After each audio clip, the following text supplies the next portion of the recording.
o'clock, I'd like to call to order the Littleton Board of Health meeting for Wednesday, October 27th. And before we get started, I'd like to just take a moment and note that Chairperson Lisa Flanagan has resigned from the Board of Health. I'd personally like to thank her for her years of hard work, dedication, and service to the board and the town of Littleton, and wish her the best of luck in the future. I'll be acting as chair until the vacancy is filled and the board votes on reorganization. Residents interested in applying for the position may find the link on the Town of Littleton website under the currently under the Select Board tab. And there's a spot on the left where you can apply for the vacancy. So 7 p.m. we have a public hearing for 5 Cottage Way, a variance request, Hancock Associates.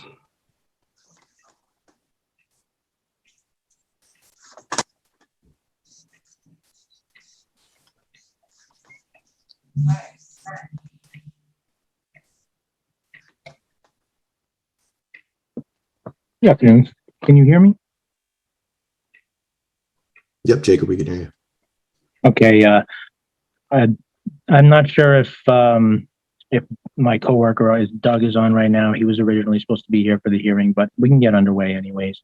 Basically, we've got a difficult site. This is a 3-bedroom house that has an existing cesspool on Cottage Way, right on Fort Pond. Existing on site, there's an existing well right up on the pond.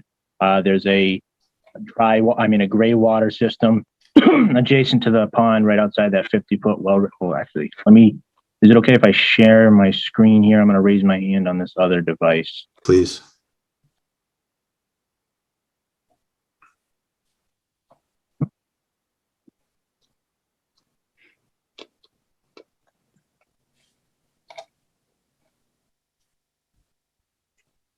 Can you all see that? Yep.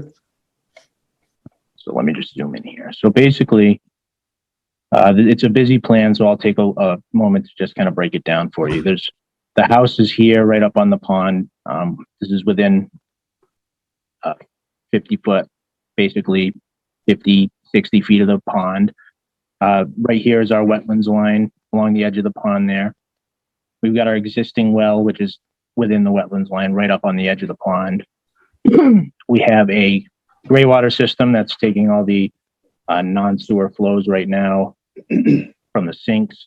There's an outhouse with a cesspool that's over here right above this ledge area. That's obviously going to fail a Title V inspection. Basically, this whole area down here around the house has ledge, either exposed or within 1 to 2 feet below the surface. We've done multiple soil test pits down here, explored this entire area, and we're not able to find enough natural soil depth or percolation rate. So crossing the shared driveway here, which is called Cottage Way, it's connected to a whole bunch of the houses down here. They all share this. There's a sort of an intermittent stream that runs through here that's got wetlands on either side of it. And we're proposing to go through that stream with the force main to an uphill area where we were able to find a level or a relatively flat area with good depth of natural existing permeous material and also a good perk rate. So it actually perked really fast. It's nice sand up there. And basically, the reason that we're at this hearing tonight is to satisfy Regulation 23 for retaining walls and fill to a property line. So, for a little bit more background on this, originally we had proposed a plan with this right here is a retaining wall. I don't know if you guys can see my mouse. Can you? Mm-hmm. Yep. Okay. So yeah, this right here is our proposed retaining wall. It's 15 foot out from the system. Originally, we had graded this down to here, all the way to natural grade at 3-to-1 slope. But the system itself is outside of the 50-foot wetland buffer, but the town's no disturb policy means that we need to get an exception from the Conservation Commission to be allowed to fill in this area for the septic system. Because of that pushback, we've made the decision, or in order to give more space to the wetlands, to leave a wildlife corridor through here to allow more of these existing trees to remain here and satisfy the Conservation Commission. We have proposed a retaining wall here to cut that fill back significantly away from that line.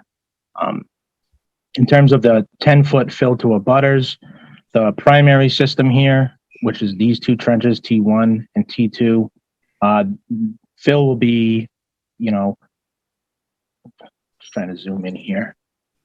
Fill will be about 20 foot out. It might go up to 10 feet for the primary system, but there will be fill required within that 10 feet for the reserve system, which is what we're here to satisfy as well. So the system itself is just a simple pressure dose or a pump system. You've got a 1,500 gallon two compartment septic tank here with a pump chamber that's designed to have the appropriate emergency storage above the alarm elevation and dose about 8 times a day. After that, we'll have a long force main. There's about a 214-foot force main here that travels under Cottage Way. Where it does go under Cottage Way, we're proposing that it be fed through ductile iron pipe to be protected. It's going to pass beneath this intermittent stream here, where it'll be lined with concrete in order to make sure that no cracks or breaks occur within that area and offer a little bit more protection to the natural resource. After which it outlets to the distribution box up on the mounted system and to the 2 trenches, which are just your standard pipe and stone trenches. Get a little bit more information on those here. So we've got 2 trenches that are 2 foot wide by 2 foot in depth, with 2 foot leaching area in depth below the pipe there. We've got the system vented. We have included our soil logs on here. This is a cross section of the wall in regards to where the system is. Originally, we had this graded all the way down to existing grade. We just cut that right off with this wall at 15 foot out. And basically, it's just your standard pipe and stone pump fed system. It's just the lot itself is a very difficult lot. We don't believe that we're going to find any better spot on this lot, considering that there are just wetlands. The further down this way you go, it's just the entire site is wetlands. There's a huge slope up here to Shagbark Drive.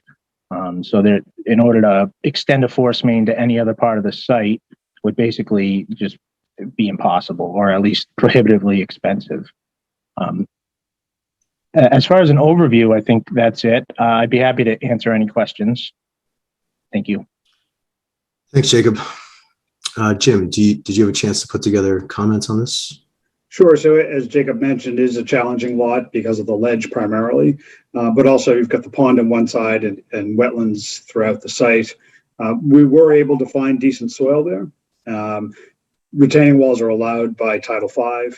The fill that goes, to speak into your regulation, the fill that will go on the uphill side shouldn't really affect abutters, and I think that's generally why that regulation was put in there, to try to minimize effect on abutters. Again, I think for the lot, it's probably the best that they can do. All right. Mike, Dan, Gino, any questions for Jacob?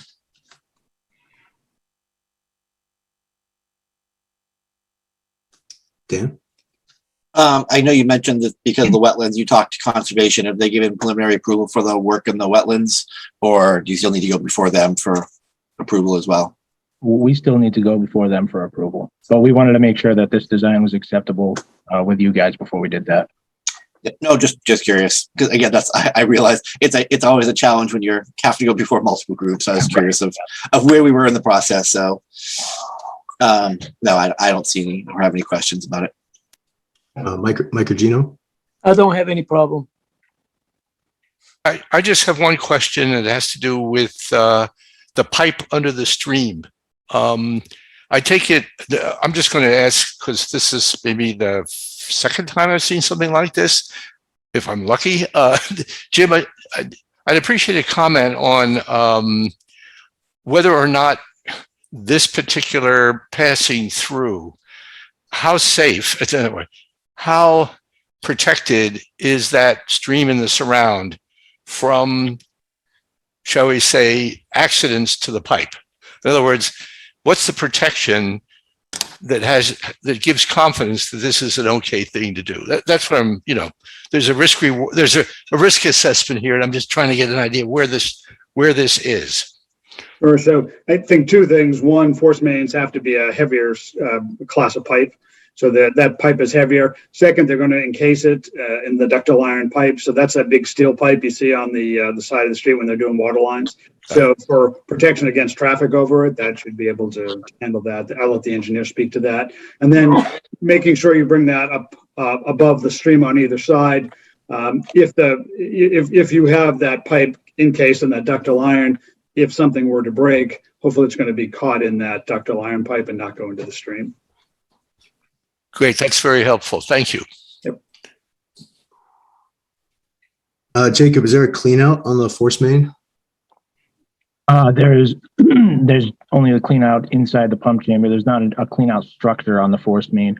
I wanted to keep as few fittings as possible on there. I mean, it's 214 feet. Don't you think there should be a clean out? I certainly am open to adding a clean out if that's a concern. I think it would be a good idea. I don't know, Jim. I don't know what you think, but it certainly never hurts. It should be fairly clarified effluent because it's a pump system, and because you, as a board, require a 2-compartment tank. You're going to have a 2-compartment tank for settling and an effluent T filter on the end of it. So it should capture most of the solids before they go to the pump chamber. So if we're worried about it clogging, the risk should be low. okay. And I'm just curious, why not put the reserve between the trenches? So originally we had the reserve trenches between these trenches. I'm going to try to switch screen. Oh, well, that's not good. So this is originally our design, and before we had gone and gone back and forth with Conscom for a while. Originally, excuse me,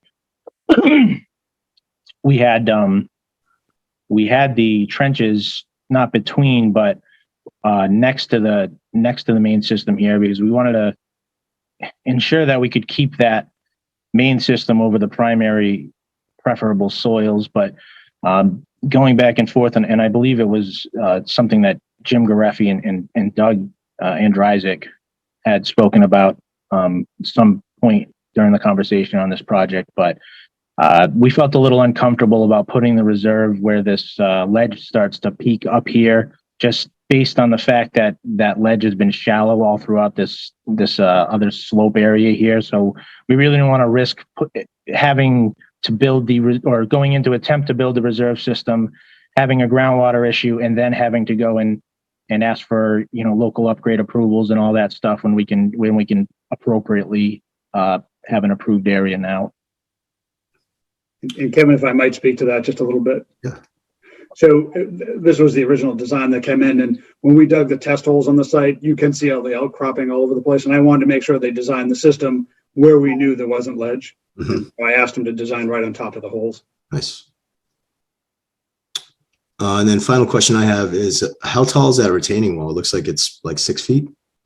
The max height is 7.5 foot. All right. I think that you're probably going to need a building department approval. Yeah, we're going to need a structural design for that wall. All right. Are there any abutters?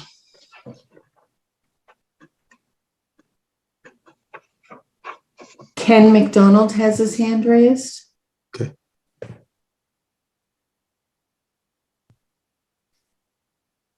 Ken, you can unmute yourself and speak.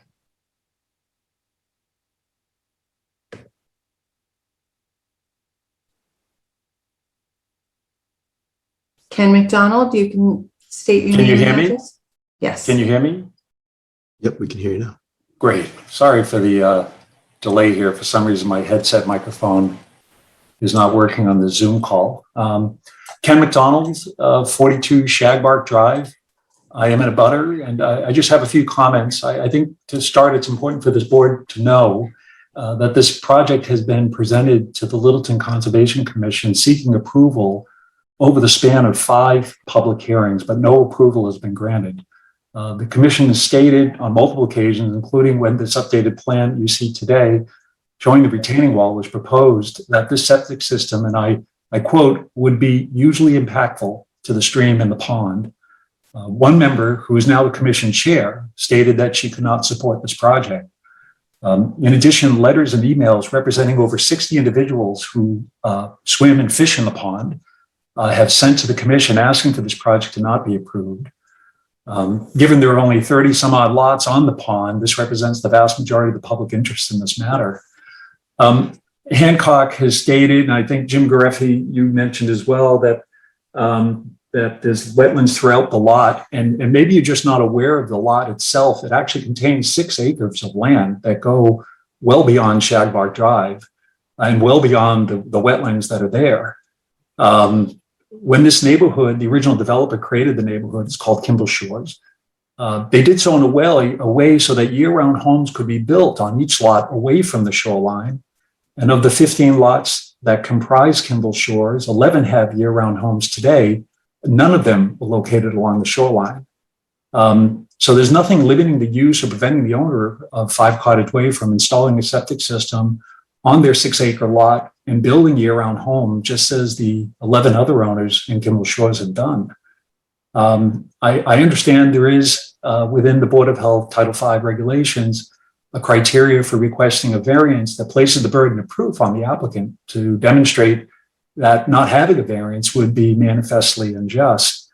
Title V goes on to say that the applicant must show that not having a variance would deprive them of substantially all beneficial use of their property. But with 6 acres of land, simply stated, this requirement or required criteria for the applicant to demonstrate a manifest injustice cannot be met. I'm just concerned that what's being presented here by the representatives of Hancock Engineering is not really true scope of the subject property.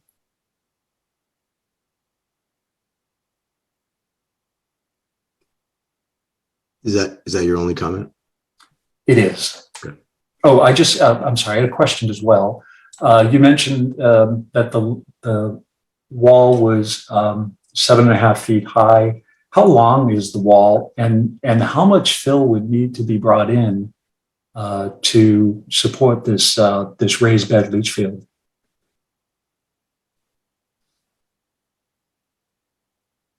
Wall's about 95 feet long. We haven't done a calculation on fill.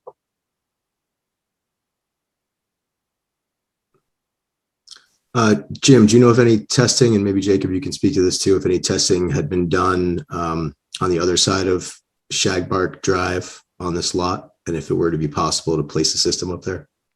So, and this is the assessor's map, and this is the entirety of the parcel here. We are down here, Right. next to the lake here, and you can see the wetlands that we are actually dealing with on our site comes off of this little green finger here, comes down and goes across the site down to the pond where that intermittent stream is. But as you can see, once you get over the other side of Shagbark Drive, which, you know, is already, we're going from 110 to 130. So, you know, you're looking at a 20-foot cut through that drive there. You've got a 100-foot wetland buffer zone right across that actually crosses Shagbark Drive. So, you know, I mean, I think proposing that we demolish and rebuild a house is a little extreme in order to get a septic system in here. And I think besides doing that, there is no less impactful design possible on this site.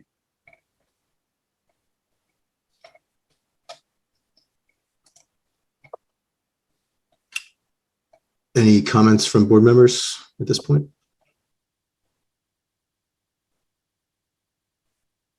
I would go back to ask Mr. Lemieux. I'd asked if this had gone before conservation, and he had said it had not. So I've heard now that it has and it hasn't. Can I just kind of follow up, and has this gone before the Conservation Commission already? Sure. So I'm sorry, I'll clarify. This has gone before the Conservation Commission, but it has not been approved by the Conservation Commission. That's what I meant to say. Okay, that's much different. Was the rest of the report from the abutter pretty much accurate? It's been through 5 rounds or 5 meetings discussing it, and they have significant concerns with the design at this point. Is that accurate? I don't, there's been a lot of politics going on in the meetings, and a lot of information coming from all directions. And I really don't necessarily think that, especially with a lot of these being wetlands concerned, I don't necessarily think that I'm prepared or it would be appropriate to have that conversation here when we've had it so many times at the Conservation Commission with Ken himself. And I think that we're at the point where this is our last possible reduction in impact to the wetlands area, where we're trying to fill in, make both boards happy and make the town healthy. And I think that having a Title V system in here is the risk of installing the new system where it is a much more appealing option than having a cesspool sitting right on top of bedrock that close to the lake. So I think that is all I'm going to say to that. Thank you. There's no doubt having a Title V compliant system is going to be better than what's there now. I think the question that the abutter had is, can the system be placed potentially on the other side of that big wetland swath? Is it possible to get through there south of Shagbark? There's no possibility of there's no path on the property through here that doesn't cross through wetlands. There's just not a path to here. I mean, and there's another wetlands blocking off the other side of the site up here. So there's just no reasonable alternative back here. The height differential is too high. The length of the force main would be ridiculous. Yeah. We'd be cutting through so much wetlands that would just not even have a chance of ever being approved by conservation. Or realistically being able to be installed without hurting the wetlands in general. I see that. Anyone have a motion? Kevin, you have another hand raised in the audience. Go ahead. John B. You state your name and address, please. Hi, it's John Bergeron. Can you hear me okay? Yep. Great. John Bergeron, 227 Newtown Road. I'm on the pond. I own my piece of property is actually on the pond. I'm not actually in a butter because I'm not close enough, but I guess just a couple of comments here.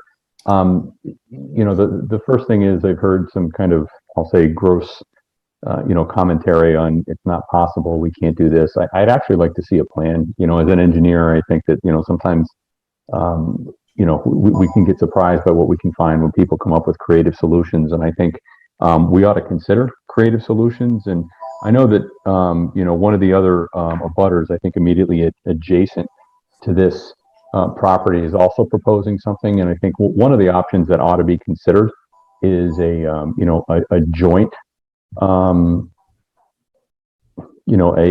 joint, leach field and system that I think that really hasn't been explored. I mean, my opinion on this is there's probably a couple of other options that ought to be considered that we haven't quite yet.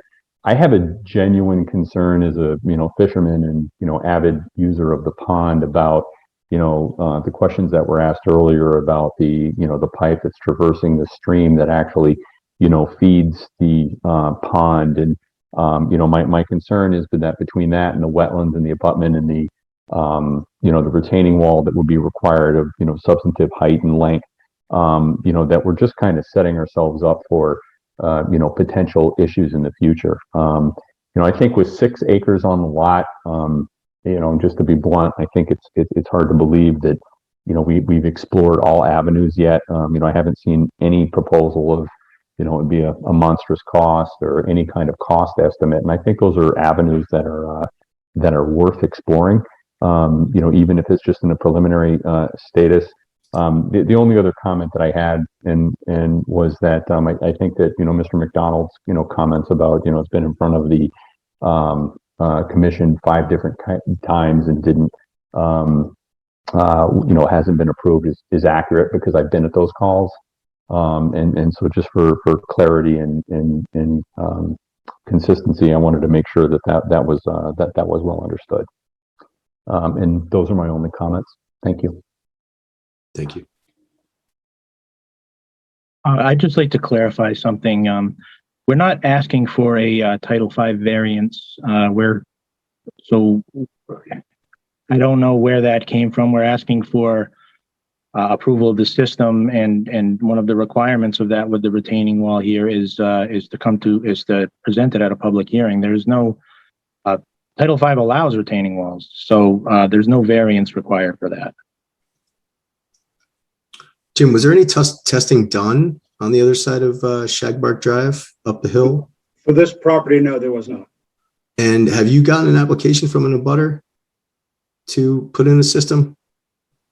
So there is the next lot over, there's an actual permit from the board to install a system. I don't know why it's not being, I think there's a conservation issue that's being, and I would misspeak because it's been such a long time. I'm not sure the correct term for it, whether it's being appealed or so. Can you say which abutter that is? Do you know? So it's the one. Jacob, can you pull up that assessor's map, please? So it would be a lot to the left at the end of Shagbark Park, where that gravel road ends. But there's, the soil conditions on that side are equally as challenging. So to try to put a shared system in for the 2 lots, I don't see how that would happen. Okay. Does anyone have a motion on the board? Yeah, I'll be happy to make a motion that the I guess it's the approval for the acknowledgement and receipt of the information concerning the retaining wall as presented by Hancock Associates be approved by this board I second. for 5 Cottage Way. I second. Okay, we have a motion and a second. I'll take a roll call vote. Gino Fratelloni, Yes. Dan Kane, Dan Kane, yes. Mike Zeldin, Mike Zeldin, yes. and Kevin Baker, yes. Thanks, Jacob. So just to clarify, excuse me, the approval means that the system can be approved with the retaining wall in place, and that 23 is satisfied, correct? Correct. As long as Okay. you still have to go through conservation. Right. Thank you. All right, we're running a little late. 7:10 public hearing, 26, 28, and 30 Cricket Lane. Variance request.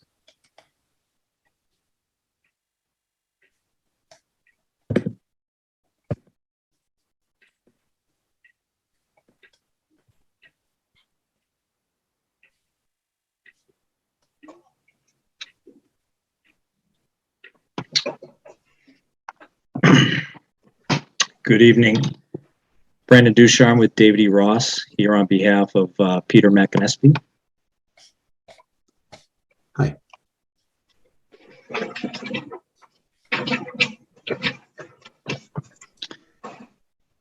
So we are before you tonight for a tight tank application.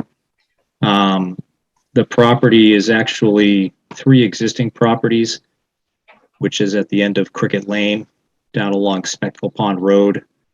It's 26, 28, and 30 Cricket Lane. There's 3 existing cottages. The applicant has purchased all 3 properties, and the proposal for you tonight is to basically tear down those 3 buildings and just construct one single building. All 3 cottages are existing 2-bedroom homes. What we're proposing is a 24 by 42 proposed building. It's going to be a 2-bedroom. As you look at the property here, this is Cricket Lane, comes down to the end. It's about a 20-foot drop, pretty steep through here down to Spectacle Pond. Due to the constraints of the site, the only option that we have is to do a holding tank. And also due to the grade change, what we tried to do is get the holding tank up closer to the road, obviously, just so a pump truck has the ability to pump this unit here. We have filed a notice of intent with Conservation Commission. We've gone through, we've got an order of conditions. There's, on the abutting properties here, there's an existing well in the corner of this lot as well as over here, which pretty much wipes out the whole lower portion of the lot here. So essentially, to get the 50-foot separation, we're have the holding tank up closer to Cricket Lane here. And then we're proposing a well point down on the lower part of the lot here, just due to the fact that due to the steepness of the lot, it's not really feasible to get a well rig down in there to drill that well. Given the, like I said, the tight constraints here, and we're working through conservation, we're trying to get the proposed house a little bit further than what the existing house was here on 30 Cricket Lane. We've been able to kind of get it a little bit further from the pond, from the wetland. There's just a small window that we can kind of squeeze that holding tank into.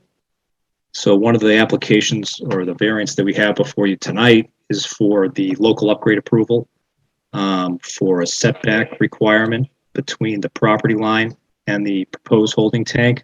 The required setback is 10 feet. And given the constraints here, we're setting that tank about 10 feet off of the foundation, which has us about 5.6 feet off of the lot line. So as we kind of look at it, I mean, really, just trying to come up with the only viable solution in order to provide for a sewage disposal system here. So at this point, we just open up to any questions that you guys might have. Is that a full basement? So it will be. So again, because of that grade change, it's actually going to be a walkout. So it's kind of a steep driveway that comes off of Cricket, which comes down to what the first floor level is. And then due to the existing grade change, it'll be a walkout here in the back for the full basement. Jim, do you have comments on this? All kinds of comments. So as Brendan remarked, it is taking 3 small camps that have probably either points or lake lines, even worse, and cesspools, and removing them to one that will have a holding tank and a new well. Again, a tight tank is going to be the only thing you can do down there. If you look at the lot next door, right next door, there's a tight tank there that the board approved recently. So again, that's what we're dealing with. The lot to the other side of that has a system, but they were able to get it up by the driveway, so almost onto Cricket Lane. So that's up there, and they ended up putting a new well in also. So it upgrades all the facilities, the well, the sewage disposal system, because now it's going to be a tight tank. Brandon sent me an upgraded plan, this one here recently. I had some comments. I haven't had a chance to completely look at it, but I don't have an issue with the use of the tight tank, because I think on the lake that worked out really well. They may, again, another lot that's probably working concurrently with conservation. Once everyone's happy with where things can go, that well may need to come back to the board for variances to your local regulations. But again, putting a point well in there would probably be a vast improvement over the wells that are in there.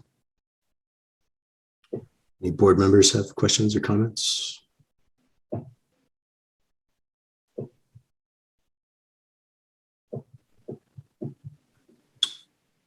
Any motions? Right, Kevin, may I have a question? Sure. I'm sorry.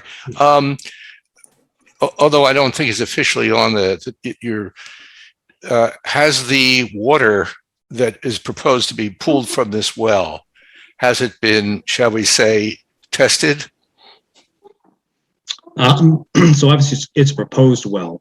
So until they actually install the well, there's been no tests done on it. No.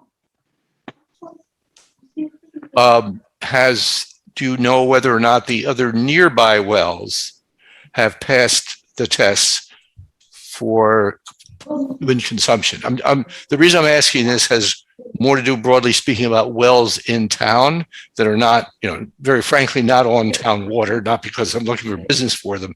There are issues with wells around town, and it's fairly widespread in surprising places. So Sure. Does anybody know, including anyone who is, this is not part of our approval process, so I'm just simply saying it may be worthwhile to, as it were, do a little bit of checking in on behalf of the owner. I don't know what Jim's opinion on this, but that's just a passing comment. Sorry.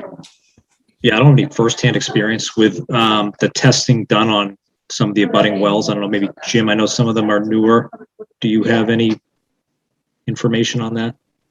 Yeah, when we do have probably water test results for those 2 lots next door, because those are fairly new wells. So I can certainly pull that out and provide that to the owner board. My recollection, Mike, and again, they've been there for a few years, is that the water was acceptable at that point. Fantastic. No, good. I mean, just, yeah. And so the construction, I think the one in between, the one right next door, I think is a drilled well. Maybe that's, so again, to Brandon's comments, you can't get a well drilling rig down there. So the well of choice have been either point wells, so you drive a steel point in with a screen on it, or wash well. I think the 1-2 over is a wash well. And the best way I can describe that is you advance essentially a steel casing with powerful hose to kind of, forces soil out so you can get the pipe down there. So they're shallow wells by typical standards. Okay. Dan or Gino, any comments?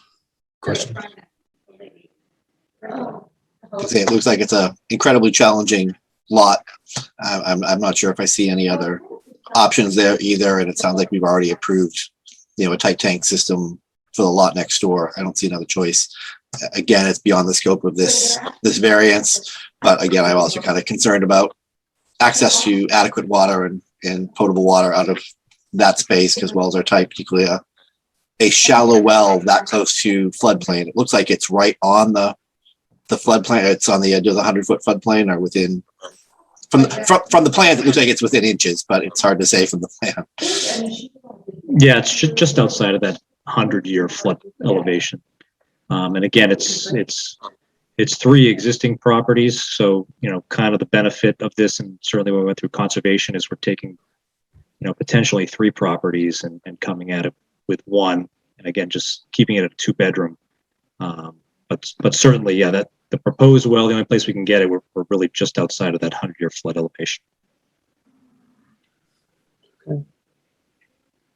Does anyone have a motion?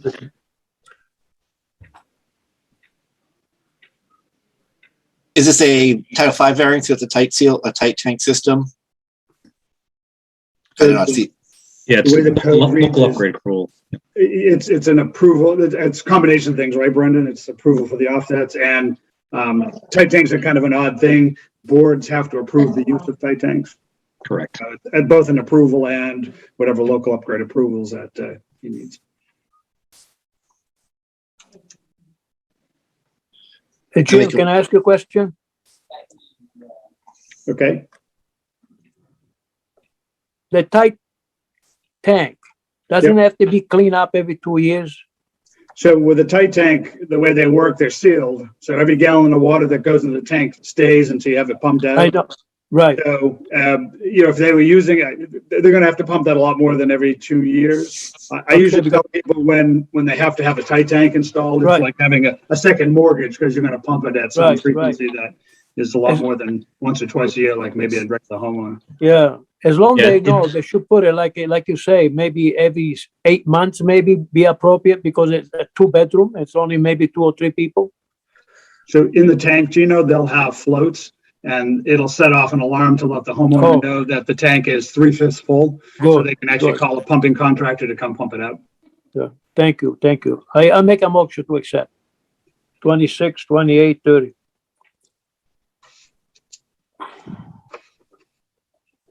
there a I'll second. All right, we have a motion and a second. Gino Ferraloni, Yes, Dan Kane, Dan Kane, yes. Nick Zeldin. You're muted. You're muted, Mike. You're muted. Can't hear you.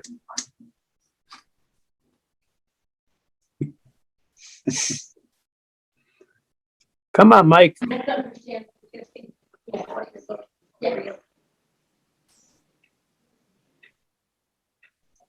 Go ahead. Jim, did you say you wanted to see this plan again?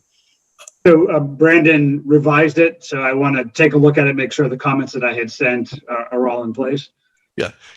I'm perfectly happy to vote for it with the understanding that it includes the phrase in the motion, subject to Jim's, shall we say, approval of the final version of the plan. So I'll vote yes with that understanding. And Kevin Baker, yes. Thanks, Brandon. Great. Thank you very Thank you. much. Have a good night. Thanks, Brandon. So we have a discussion for 11 Taylor. I don't know if is Mr. Skinner here. I'm not sure that he was coming, Kevin. I put this on there because I'm not sure how many people are familiar with it. I can give you a quick update on it. The property at 1115 Taylor Street, which is how we know it. I guess maybe now it's just 11 Taylor Street. A number of years ago was condemned by the board for various code violations. A condemnation order was issued. Property got bought by Mr. Skinner and has been currently rehabbing the property. I believe he's at a point where he has corrected the violations that caused it to be condemned in the first place. I believe he actually gutted the whole thing and put all new everything in it, which it really needed. So when a property is condemned by a board of health, the way that it gets to be reused again is all of the violations corrected and the board approving to allow it to be used again, essentially lifting the condemnation. So he is at that point. I talked to the building department. They're looking for us kind of a sign off as in a normal course of building permit process. This was just a little different because there's also a condemnation order on it. And that condemnation, there were four strictly Board of Health things. There was a well that needed to be filled and septic system checked and Title V inspection. But then there were, is the plumbing inspector signed off on all the new plumbing? Is the electrical on all there in the building? And I think they're right at the cusp of that. So my recommendation to the board is to lift the condemnation. And I know the building inspector has a punch list of things to do. And it sounds like we're just kind of right there together. So if he wanted to lift it, with the understanding that the final building inspection finds that the unit is acceptable, I think that would be appropriate. Okay. Any comments from board members? Is there any benefit to doing it now before it's actually had its final walkthroughs from building, from plumbing, from electric, and from you? So I don't necessarily need to go through it because I have all the paperwork I need from the various persons. Sometimes it's a sequencing of how things get done. I think the building inspector really is looking for us before they do their final walkthrough. So it's one of these, whether it's timing or steps but I've been in touch with Ed Mullen about the situation and why we need to kind of work together on this one to make sure that, again, my thought is, he needs building to sign off for occupancy of the property. So before you can get occupancy anyway, he needs to do that. So if you wanted to kind of make your lifting a condemnation contingent on receiving an occupancy permit, that may be a way to assure that at the same time he gets to occupy it, we get the assurance that all the violations are corrected. This is the first time for me doing this, so kind of strange. No, that's okay. That's what I was I haven't done it. I've done some condemnations in the past. I've never done a reversal. Yeah. Which is great. We love a reversal, particularly for that property because it's such a great property. But Janet? If I can, just because I help out both the building and the Board of Health. In order for the building inspector to give the final occupancy, it has to have Board of Health sign off regularly. That's part of all of the other pieces have to be checked off before they can do their final. So they're sitting on it, waiting for your okay so that they can do the final sign off on it. Everything else is basically finished. Electrical and plumbing and all of those have been signed off and completed. You're the last step before they will go ahead and release the document. And Jim, you said there was those, 4 items that were pure Board of Health Correct. regulations have been satisfied to your satisfaction. Correct. Yep. I make a motion to lift the condemnation there with the exception that the building department will check everything at the house. Can I just supplement Gino's motion, please, Mr. Chair? Please. I think our authority extends as far as the Board of Health. We certainly don't want to ask the building department to, I think all we have to do here is vote Just lift it. to lift the condemnation on 11 Taylor Street, period. That's it. And then from there, everybody else will work on it. So we have a motion to lift the condemnation on 11 Taylor. Do we have a second? Second, Roll call vote.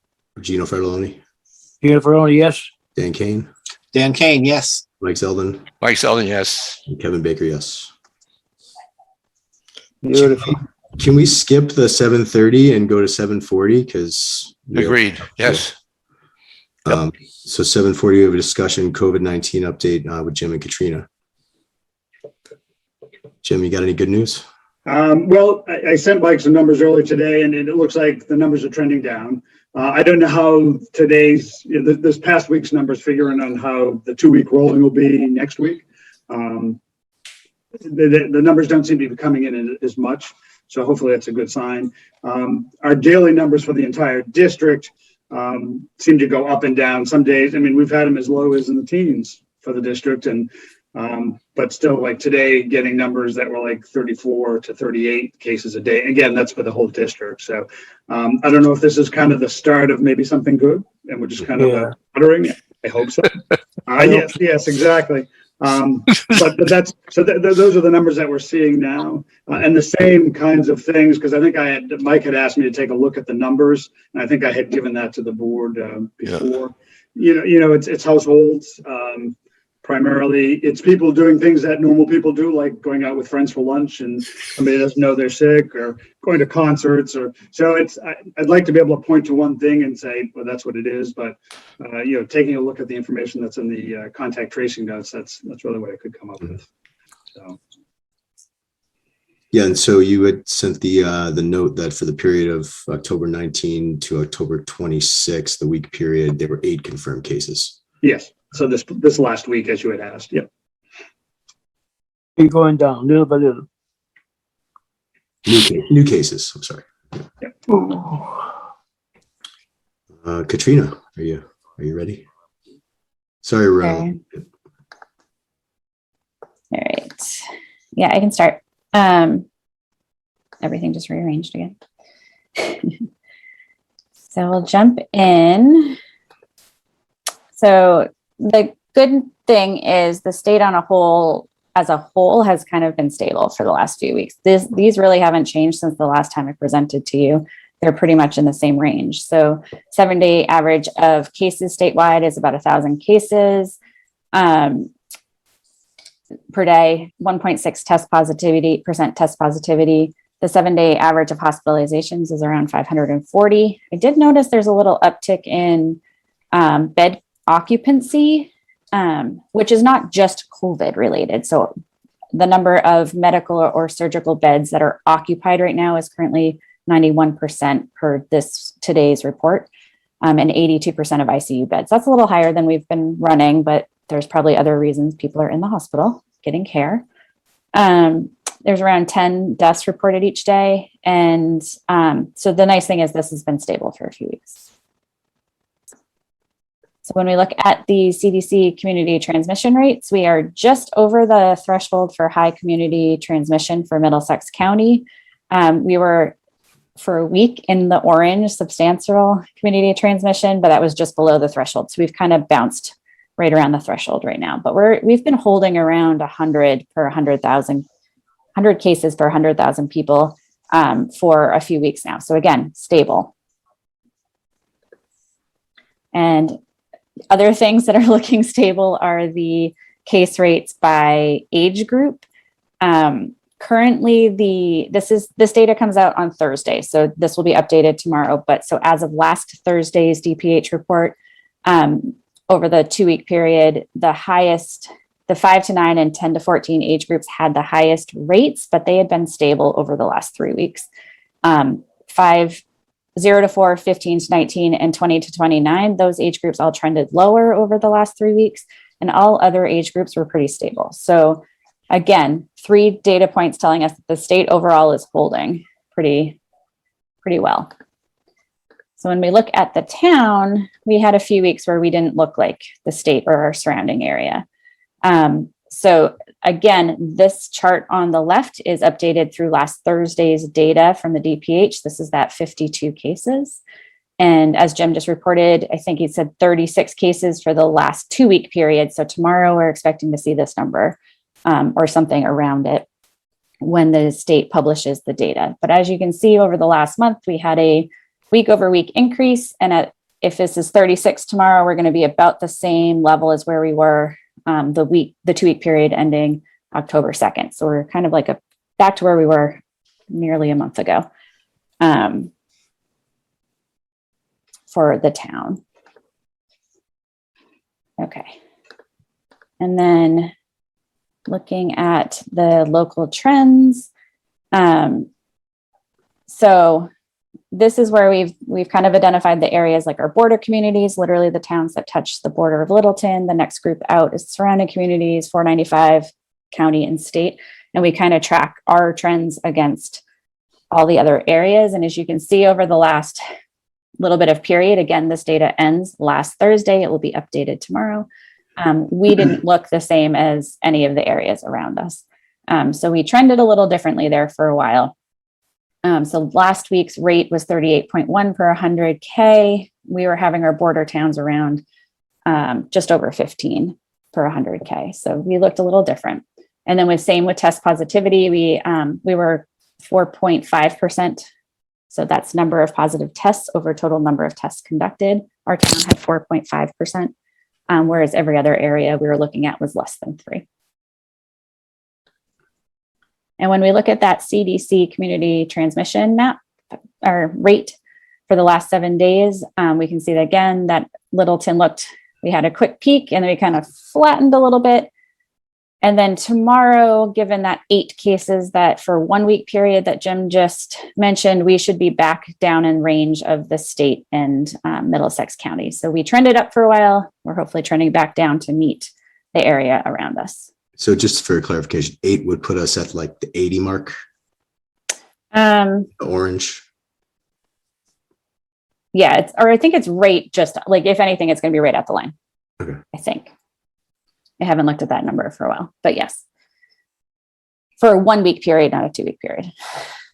So, but again, we're going to look closer to where we would hope to be with the rest of everyone else, not different. And then looking at our vaccination rates, Littleton continues to see small improvements week after week for vaccination, which is amazing. According to the DPH data, as of last Thursday, 75.3% of all Littleton residents were fully vaccinated and 5.7% were partially vaccinated. So there remained some 600 individuals who are eligible, but not yet vaccinated. So there's still a little pool there who we could use some outreach to. Those are, if you look at the number of people remaining, those are really falling in the 50 to 64, the 75 plus group, and the 16 to 19 group. So we continue to make improvements. We need to continue to make improvements. So any outreach we can do for these groups would be great. And then when we look at the schools, much like like Jim just reported for the town, we dropped back down. The schools last week had 3 cases, whereas the week before they had 14 cases. So when you think of those 36 cases that town will report tomorrow, that would cover the 2-week period where we see this 14 and the 3. So 17 cases in our town were the school cases, about half this week. So that was because of that cluster, mainly in Shaker Lane, that occurred in that classroom. So schools impact, transmission in the schools come back to impact the town. So we're seeing that, and the town transmission impacts the school. So it's a feedback loop. We got to be careful, whole ecosystem of what goes on here. But the good news is this last week's reports were very low, and this week we haven't had any yet. And I'm going to knock on some wood right now that continues this week. And then just to give you a feel for where Littleton stands currently compared to our experience since I started tracking the data back in August of 2020, I've added the 36. And so this is what our, the 14-day case reports look like when you track them over the entire period. So this 35 number, is similar to where we were at the holidays last end of 2020. So between that Thanksgiving and New Year's timeframe. So hopefully this will trend lower at this point. And given our, slow number of reports coming out of the school, it's hopeful that will be true next week. So again, we're at a stage where COVID's still spreading and we need to take care, but thankfully we have a lot of people getting vaccinated and that will help with that. But I think I would like to spend the rest of my time today talking about vaccinations, because there's been a lot of changes, a lot of information coming out about vaccinations over the last few weeks. So this data is published by the CDC. COVID-19 vaccines, they are all highly effective for protecting people against severe, from getting infected, but also against severe outcomes, hospitalizations, and death. So compared to a fully vaccinated individual, unvaccinated individuals have a 6.1 times higher risk of testing positive for COVID and an 11 times greater risk of dying for COVID. And that it varies by age. The death one varies by age. Clearly, older individuals have a different risk of dying than younger individuals, but they're still vaccinated individuals carry a much higher risk of these outcomes compared to unvaccinated individuals. And as you can see, there's all 3 of our authorized or approved vaccines are performing pretty well for both of these outcomes. And then when you look at hospitalizations, unvaccinated individuals have a 12 times higher rate of hospitalization compared to fully vaccinated individuals. And that is consistent across all age groups.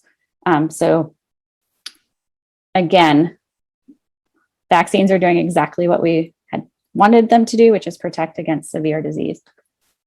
So that's going to lead me to the booster conversation.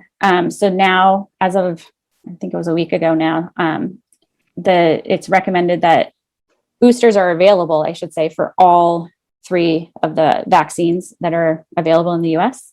And it's recommended that for individuals who received Pfizer or Moderna that and have had more than 6 months since the completion of their initial series, that people who are 65 and older should get a booster. People who are 50 and older with an underlying condition should get a booster. People who are 18 plus and have an underlying medical condition may get a booster. And people who are 18 or plus or live and work in a high risk setting may get a booster. So those are great. This is a great discussion to have with your doctor. Also, people who got the J&J, which is that 1 dose series, is recommended that anyone who got J&J follow up with a booster after at least 2 months from their only 1 shot. So those people, most of those would be eligible to follow up right now. And then eligible individuals actually can choose which booster they would like to receive as a booster. And some people may have a preference based on the type they got before, based on something they've heard, and others may want to get something different, and that is allowed.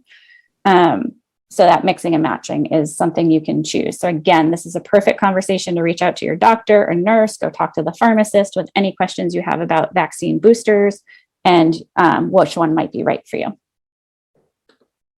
And I think the news on the street that was hot this morning was, of course, the FDA and CDC are currently in the process of reviewing the data for Pfizer's COVID vaccine for 5 to 11-year-olds. The vaccine is a 2-dose regimen containing 1/3 of the dose that's being administered to 12 and above. So far, the safety data looks good. The most common AEs were fatigue, headache, and muscle pain, and were similar to levels that were seen for the older age groups. And so far, no cases of myocarditis, anaphylaxis, or death have been reported. So the trials were small, but it's reassuring that they didn't appear in a small trial. They did spend, the FDA's advisory group met yesterday, and they voted to recommend the vaccine for 5 to 11-year-olds. So it now goes to the FDA to make a decision. And on November 2nd, the CDC's advisory committee, ACIP, will meet, and then the CDC will make a recommendation. And at that point in time, vaccines will be distributed or available if they were recommended to be so. And I think it's a good chance just to quickly review that kids are not actually spared from harms of COVID-19. I think because we really sheltered them over the initial part of the pandemic, that we maybe erroneously took that as kids don't have bad outcomes. So during Delta, there has been a sharp increase of cases for kids, and that age group represents, this FDA reported yesterday, that age group represents 10.6% of cases, but that age group makes up 8.7% of the population. Only 42% of kids have measured antibodies from this, so there still remains a lot of kids who are susceptible to infection, don't have an antibody to help protect them. There have been over 8,000 hospitalizations, of which 30% did not have an underlying condition. And yes, 5 to 11-year-olds have the least number of hospitalizations compared to other age groups, but with Delta, since August, they've actually had the highest rates of hospitalization that they've had during this entire pandemic. And once hospitalized, it was reported that 1/3 end up in the ICU of this age group. And then over 5,000 cases of multi-inflammatory C have occurred, MIS-C. So COVID was the 8th leading cause of death for this age group, and it jumped up to the 6th leading cause of death during Delta. And 7 to 8% of kids experience long COVID, which is having a symptom after COVID infection that lasts for more than 4 weeks. So, and then COVID, I think we've all experienced, can result in loss of learning time, loss of time from their social activities and their other activities that they enjoy. And they do cause a lot of pressure for families too. So there are non-health benefits to having your child vaccinated. And kids absolutely contribute to the spread of COVID. We saw that cluster in the classroom that spread into households, and we saw that in our own community. That secondary transmission does occur in settings where kids are hanging out. So again, we will learn more about these vaccines over the next week as the rest of this review process unfolds. But if you have questions about your kids, 5 to 11-year-old, and whether the vaccine's right for them, this is a great time to reach out to your pediatrician, the nurse, the pharmacist, to start answering those questions for, especially before the holidays. So that's all I have today. Thank you. Any questions or comments from board members? Mike?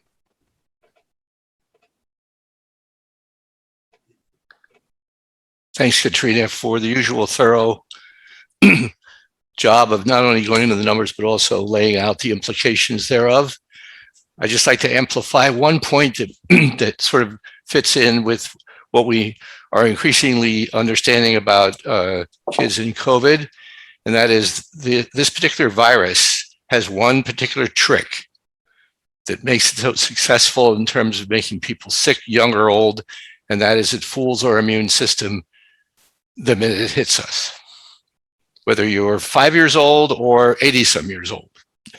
So that trick is uniform for this virus. So there's no way the kids basically could escape it once it enters the system.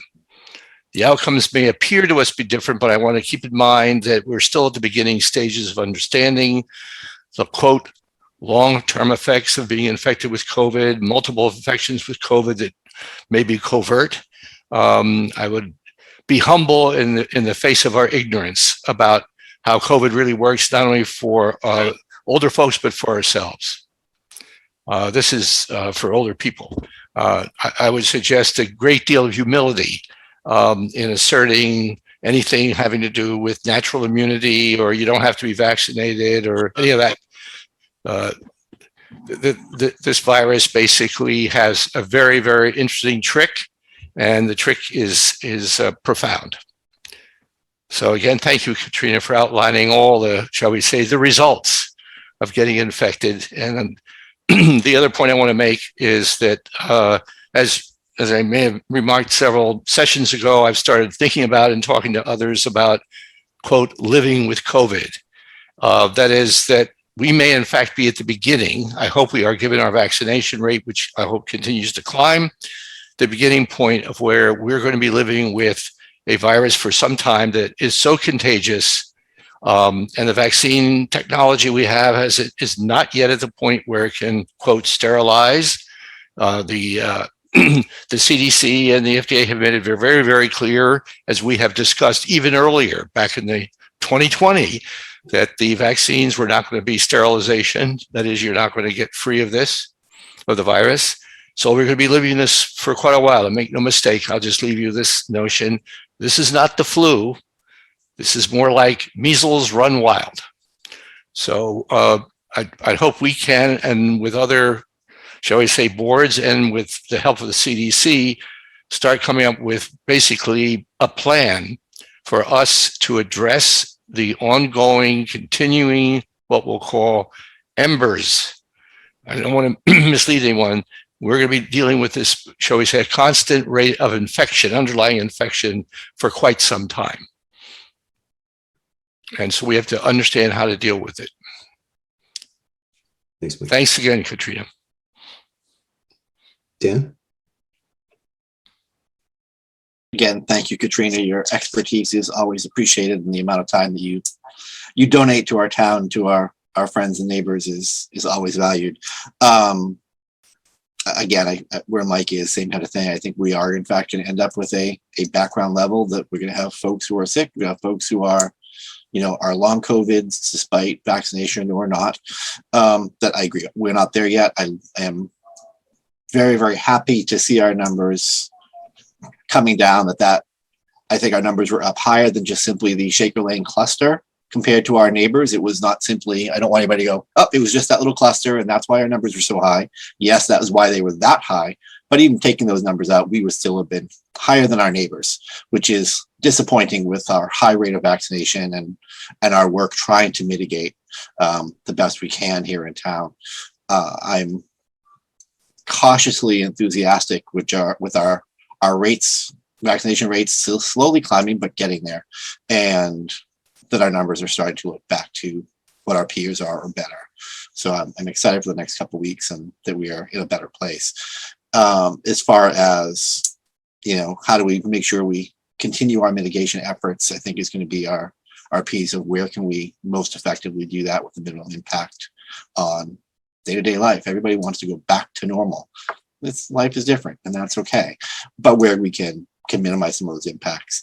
I was noticing, and I was trying to do the numbers in my head as we were going through for our school numbers, taking out that Shaker Lane cluster, recognizing the high school has a slightly higher population. I'm not sure what the percentages are. I know the high school population is like 450. I'm not sure the other schools' populations, but it looks like that first glance as we went through it, that our high school numbers are higher, taking out that Shaker Lane cluster, than the other schools. But I'm not sure if it was a statistically significant higher, since it is a higher population, just with raw numbers. I have not done the math to figure out where that is. Does that make sense, Katrina, kind of where I'm going? I'm not sure if it is simply a population, so our N is larger, so our cases, even if our rates are similar, yeah, and they've had the most cases. I mean, they're twice the number of cases as the middle school. And there's not actually that many more people at the high school. So Okay, so yeah, I admit I don't have the populations for each school, and There's about 500 in the high school. true. You're counting Student counting staff. staff, and yeah, that's true. Sorry about that. Yep. So yeah, I can do some quick math. Okay. No, I was just kind of curious. It kind of jumped out the one school with the highest vaccination rate also certainly had the highest raw numbers, but my skimming through my brain as we looked at it looked like it also had the highest incidence rate compared to the other schools. I'm just not sure if it was statistically significant or not. I don't know if it's statistically significant, Okay. but So it's notable. I would say it's definitely notable. right. Yeah, I mean, it's not a it's not a P05, but Yes. it certainly is a statistical interest, if not significance. And that it just kind of sticks out with the school with the highest vaccination rate by a ton. Well, it's just under 2 times higher than the middle school's rate. So it's got twice the vaccination rate, but it's got numbers that are similar or higher for case rate is Well, we assume it's odd. at twice the vaccination rate. We're still working on that one. We're still working on it. Well, but that's what you said. So we get, about, twice the potential population for vaccination rate. Yeah. So, we can, even if we just kind of ballpark it, we figure that all the high school or 90-something% of the high school is probably eligible for vaccinations, where a significantly smaller portion of the middle school is eligible for vaccinations.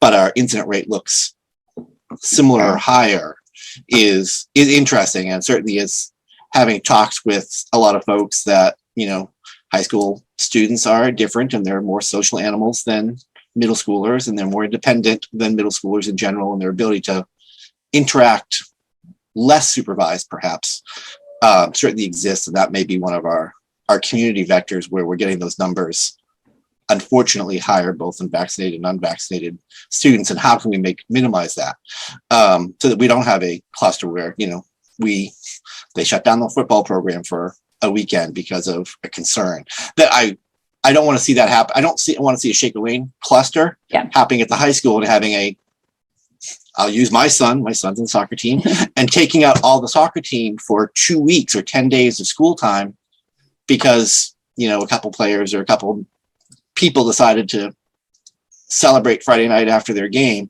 And now we're taking out a large number of high school students. And I'm just not sure how we can message that. It's a horrible population to public health message for anything. It always has been. Yeah. Adding this into the mix is harder as well, but certainly working with the schools to see how we can minimize that, since the numbers are showing that the folks who should be most protected and the most intellectually aware are I think it's important to be keeping in mind a couple of things. Mike, don't laugh at me, Mike. No, I'm only chuckling, excuse me, because I saw a little bit of what you saw and just took the curves from, this is terrible. Sorry, I apologize in advance to you, Katrina, because I do this just for, to keep the brain going. I took the curve for the high school and the other schools and looked around in Europe, where they have a somewhat different approach than we do. I know not all of your countries in Europe. Some other, maybe later on tonight, we'll talk about it. But what's very interesting is the curve for our high school fits perfectly with the United Kingdom. I just want you to know that their difficulty with they have very high vaccination rates, but also have very high incidence rates. So the point is, and the reason it has to do with timing and also who you're dealing with. They like to party. So, I mean, there you go. The schools are also set up differently. Like when you talk a cluster in a Shaker Lane preschool, where they can be that classroom is a classroom. When we're talking a case and the number of contacts they have in the middle school and the high school, that is exponentially higher for those kids. Sure. Okay. And those 12 and plus year olds are active. They're not only active in school sports, they're active outside of school. They're outside, club sports, drama, dance, you name it, they're doing it, and they should be doing it. Developmentally, they need it. So whatever we can do to encourage vaccination. And the hard thing about this group is we can't just talk to the kids, you have to talk to the parents too. You have to get both the family on board, which that doesn't mean it's impossible, but so there's the vaccination piece and the testing piece. We have the tools in the school to really, if we have an issue, to clamp it down. It was great to see this Shaker Lane thing did not Oh, yeah. continue a week after. Yeah. So the schools have the tools to like put a lid on things, and they've used them so far in multiple occasions. So I applaud them for that. Absolutely. I just wanted to point out there are those 250 eligible and not vaccinated 16 to 19-year-olds out there that you pointed out, Katrina, that we should. Yeah, our town numbers say 89 plus 33 who are partially. So Okay. 89 unvaccinated in the 16 to 19. That isn't a group I would love to see some outreach to, but I'm not sure. I think we'll need the schools to partner with them. Well, maybe we can talk to them about that a little later. Gino, any comments? As soon as I unmute myself. Katrina, thank you so much for what you're doing, honey. I hope next week or maybe 2 weeks from now, we'll have maybe 1 or 2. So nobody will give you a diary and talk to you for half an hour. All right. I want you to relax, go home, and just remember the Board of Health loves you for what you're doing. Okay. Thanks, Gina. Thanks, Katrina. That's good. So we're running late for our 7:50 public hearing, mask mandate. Does anyone have any comments? Kick things off. I'd like to query Jim, if I may. Mr. Chair? Yeah, please. Okay, I'm sorry. Unless Dan, would you like to go? Do you have something for Jim on this? Okay. You've been I think you've been on, shall we say, on call in regard to complaints or non-complaints about adherence to the mask mandate. And at least from the communications that have swept across my desk and other places, there seems to be a pattern to these. And I don't want to characterize, I just want to know if you've seen a pattern to where the most complaints are coming from, and what's your view on when you visit and provide education and encouragement and veiled warnings. I mean, because one of the things I was thinking about is maybe putting a little bit more teeth into the mandate going forward, because we're at a point where we could, if we could just tweak it a little bit more, because it's one of the things that, along with obviously the most powerful thing is vaccination, and distancing, masking is a very, very, very powerful tool. So just wondering what's your take on compliance and, shall we say, pattern to, shall we say, not? So, as you know, I mentioned the complaints do have kind of a pattern to them, and the 2 locations that come to mind are kind of transitory locations. So people from all over the place stop in, run in. I've had conversations with both locations about mechanisms by which they may try to inform the person coming into their store before they come into the store about the requirement to wear a mask.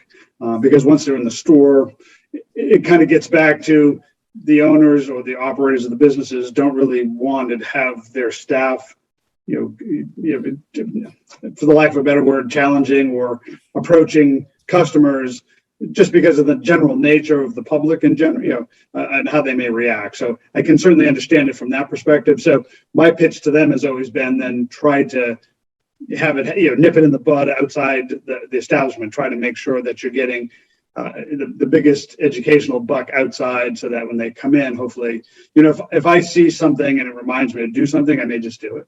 But if I don't see it till I get to the door, I'm probably going to go in and whether I'm wearing a mask or not. So that would be my take on what I'm seeing. And yeah, I would agree. I think probably written notices to both of them saying, we continue to receive continued complaints.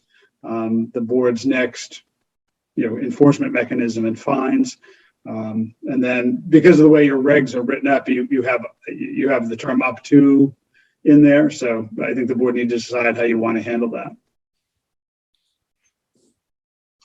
Thanks. Dan or Gino, any comments? Well, I went to a store the other day, and some young lady came in and she forgot the mask. The gentleman that on the store says, "Would you be kind enough? I gave you a mask." So she got offended and she left. And that is not the first or the second time. A lot of people complaining when we gonna be easy a little bit with the mask or without the mask? The question is, I told him, it says, it's not up to me. We have a quorum, and we have to decide when it's gonna be appropriate, when not to have a mask. So I told him it might be a few more months. Dan, any comments? I mean, obviously, we all have lots of feedback, both pro and anti-mask these days. Probably most of us on a regular daily basis, we hear about it.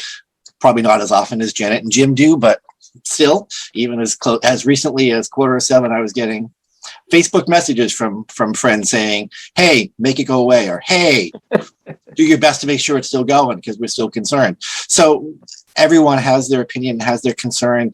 You know, I think we all, while we put the order in because we think it's important, I think we all hear all of the concerns.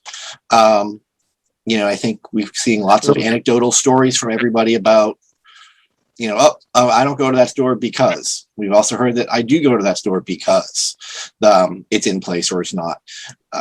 You know, certainly I can do my own anecdotal. If I went to a restaurant at the Point last weekend and I had to wait an hour and a half to get in, which means they were busy. They were, you know, they were not waiting. They were not welcoming us in immediately because they were so under volume. So that it's, everybody has their own situation. I know it's impactful to some businesses more than others. We hear it, we understand it. You know, our concern obviously is that, particularly the last 2 weeks where our numbers were significantly higher than our peers, that I've had some people approach me basically saying, we're driving towards the cliff, masks aren't working, so the brakes in the car aren't working, so why bother steering anymore? Throw it all off. Oh, well, we're heading towards the cliff. It is what it is. Good luck. I don't think we were in that place where we wanted, you know, add in additional layers of mitigation. Our vaccination rates are high. We certainly have the mask mandate. We're still supporting distancing and those pieces where we can. I'm heartened to see our numbers improving. And, you know, I would love to see, you know what, okay, if we can get Middlesex down, we are right on that line for Middlesex. If we can get our town numbers that, you know what, truthfully, I could see within a month, mask mandate going away. If we can show that we're down, our volume's down, that we don't have cases still floating around potentially infecting others, we will have them, but, you know, our numbers are down. We are going in the right direction at this minute. I just want to make sure our trends are still going there. I'm not sure, you know, I think I admit at this point, I think we're still at a wait and see, but a much more hopeful wait and see than we were last week or the week before. Personally, I think we're going in the right direction, but I don't personally think we're there yet. I'll certainly be interested to hear everybody else's opinions and where we are and for the public side of things. But I'm hopefully and cautiously optimistic that, you know, this 52 cases or whatever it was, you know, last week was a blip, and that we'll be in a better place, and those cases are locked down and not continuing to spread, and those secondary infections aren't continuing along. I was concerned at 52 that that's one of those numbers in a small community that it would only take another week or two of that to be everybody in town, not everybody in town, but significantly more spread and harder to control. You know, the schools did a great job closing down that Shaker Lane cluster. Those families responded very, very appropriately and effectively to limit the spread that happened to the families and not beyond into the community. You know, school nurses, school staff, the principals in the department and the school committee did a great job responding to that. Jim, I'm sure, was right in the middle of that, helping them, working with contact tracing and helping advise, you know, their health team how to do it. That, you know, I think we do have some good things in place.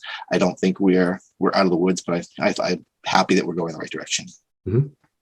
Yeah, I certainly can see a light at the end of the tunnel, and I was very, very happy to see the numbers come down. It's like 30% drop, and it's even more delighted to see that there were only 8 new cases in the past 7 days. If my math serves me correctly, I mean, if we get to 4.9 cases per week, then we would be in the moderate category as far as community transmission goes in Littleton, and that I think that's something to strive for. in combination with the 5 to 11-year-olds beginning to be vaccinated, hopefully this time in 2 weeks, then we should be on a good path. Mike? I was going to suggest, I mean, it's great to speculate where we're heading, but I just have to remind all of us that no one yet has built a moat around Littleton, nor do I have detected a dome, an impenetrable dome. This is not, by the way, choosing or passing the buck to any other location, but this has to do with the state. The state as a whole still, even though we're one of the best in the United States in terms of vaccination rate, there's still a significant burn going through. And as I hinted earlier in my remarks, this may be the beginning. I'm not quite sure when people talk about the end and taking off the mask. I don't mean to be the pessimist among us. I don't like making mandates. That's the major thing I'm struggling with. I think it should be obvious to anyone when you have a very high communicable disease, regardless if there's 10 or 100 people floating around with it, you better keep a mask handy when you go inside a public place for any period of time. It would just seem very obvious that people don't need to be told to do that and be vaccinated, but it is what it is.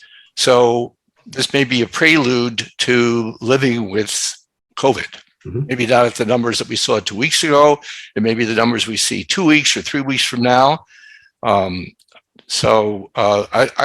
not in a position, I don't feel comfortable projecting a happy, getting back to anything resembling COVID-free. It's going to be here.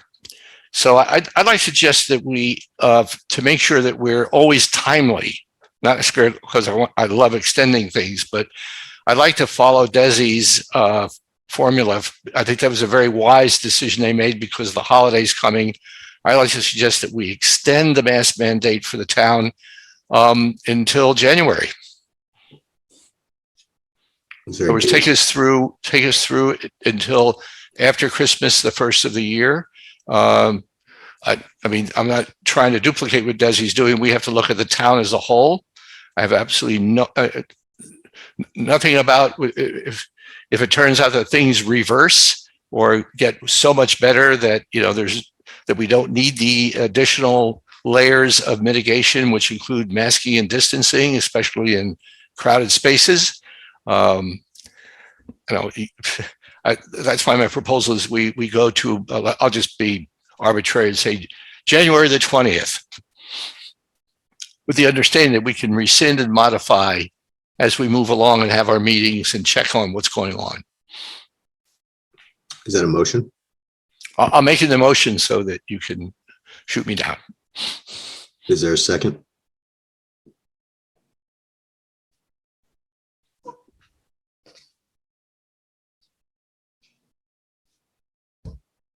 All right.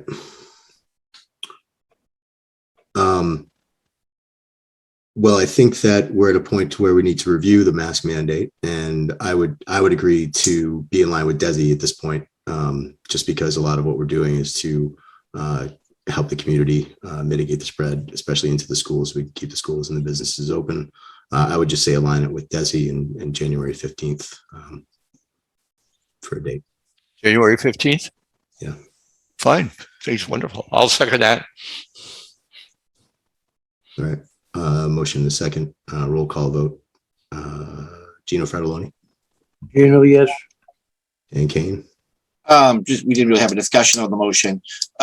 This is not closing the public hearing. We are still opening it up to community members. Are we not, or are we?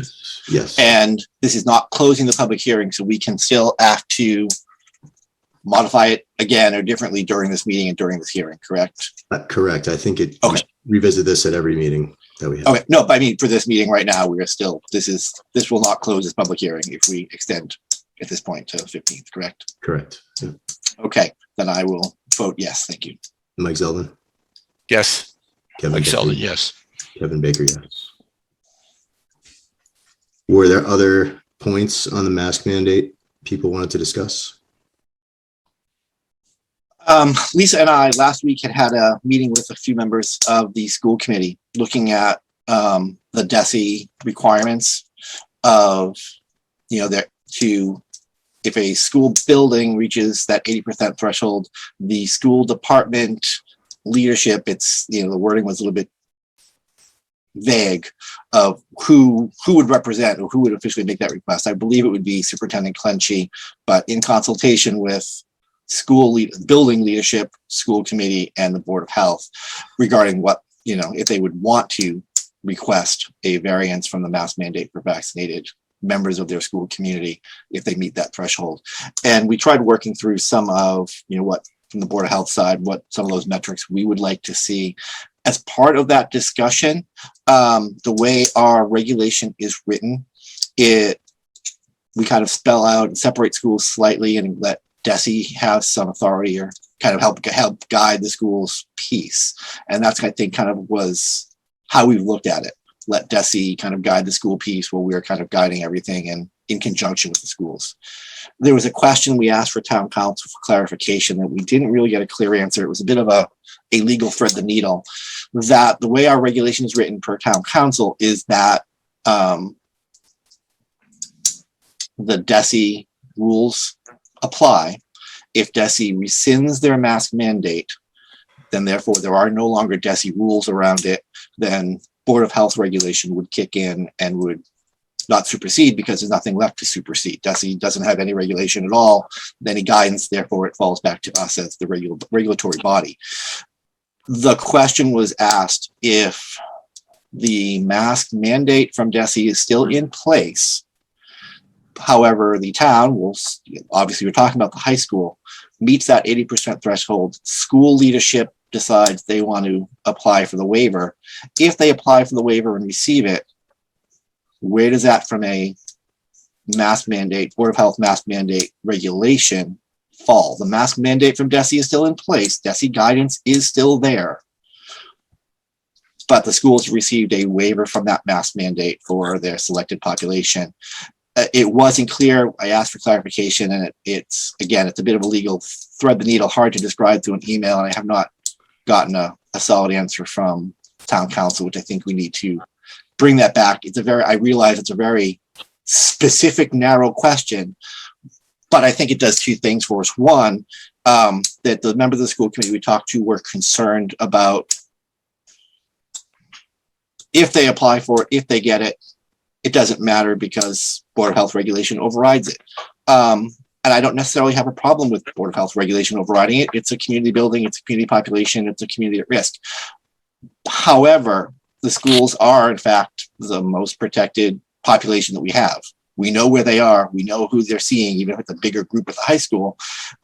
They've got testing, higher rate of testing than anybody else in town. So I can see both sides of that, but I really wanted to just, if we can, get clarification from town council again. I know, realize it's a narrow little window, Right. but that if we agree and the school committee agrees and Superintendent Clenchey agrees and Principal Harrington agrees that they want to apply for it, that if everybody agrees they apply for it and then they get it and however can't actually utilize it, if that's the will of all of the school department leaders and we're okay with it, that do we need to modify our regulation to allow it, which we certainly can do. And that's kind of my question. I'm not sure we're ready for that today because I don't think the school's ready for that today, but it definitely needs to be on our radar if that's required to allow that waiver to actually work from DESE.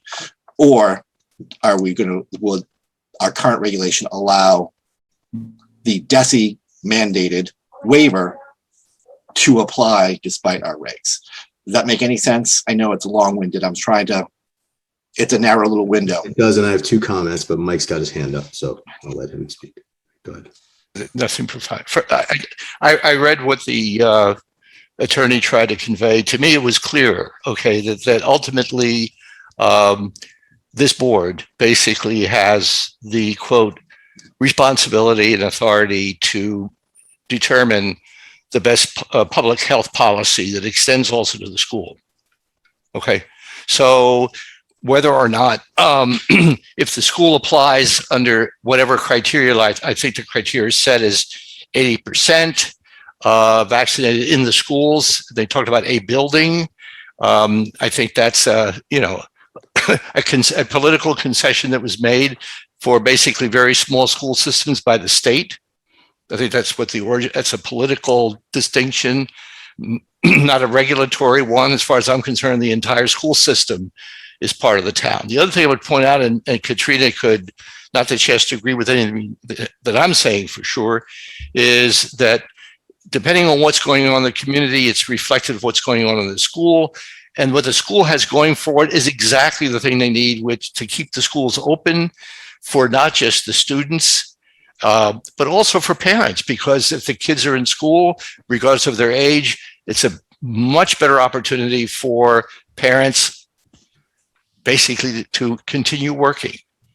And I think the harm done to basically having kids sick, or for the town to have a difficulty with COVID, harms us far more economically than anything I can think of at the moment to add to the burden. So as far as I'm concerned, the school should be, I think there's definitely an interest on the part of many parts of the stakeholders, including parents as well as administration of the school, that are very interested in vaccination, testing, basically mitigating, and less on removing a layer of protection. I would like to see a little more emphasis made on a consciousness on the part of the system coming forward basically with, shall we say, not necessarily more mitigation, but basically strategic use of those mitigation measures so they can start reaching reasonable levels. So regardless of what's happening in the community at large, it doesn't creep into the schools. So I am not sure that the incentive to take off the mask, think about what that means. Okay, just think about taking off a mask.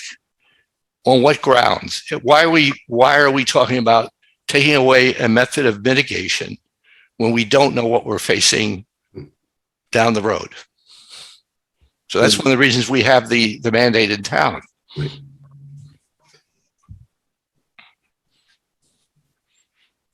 So I think we did hear back from town council. Anthony had sent a note in regards to if the Board of Health mask requirement would take, I guess, precedent over DESI's, and Alexandra replied back that her best recommendation, if we wanted to make sure the mask mandate stayed in place in the schools and community-wide, would be to revote and include language that clarifies that the board mask mandate controls in the event of DESI, in the event of a DESI waiver. So it may not be a conversation for tonight. I really think we should loop in Dr. Clenchy and Mr. McCarthy, and I think Mr. Hunt's here as well, just to move on and maybe segue into our next conversation, if that's okay with you guys. Kevin, did you want me to promote them? Yeah, I think that's appropriate at this point. Okay.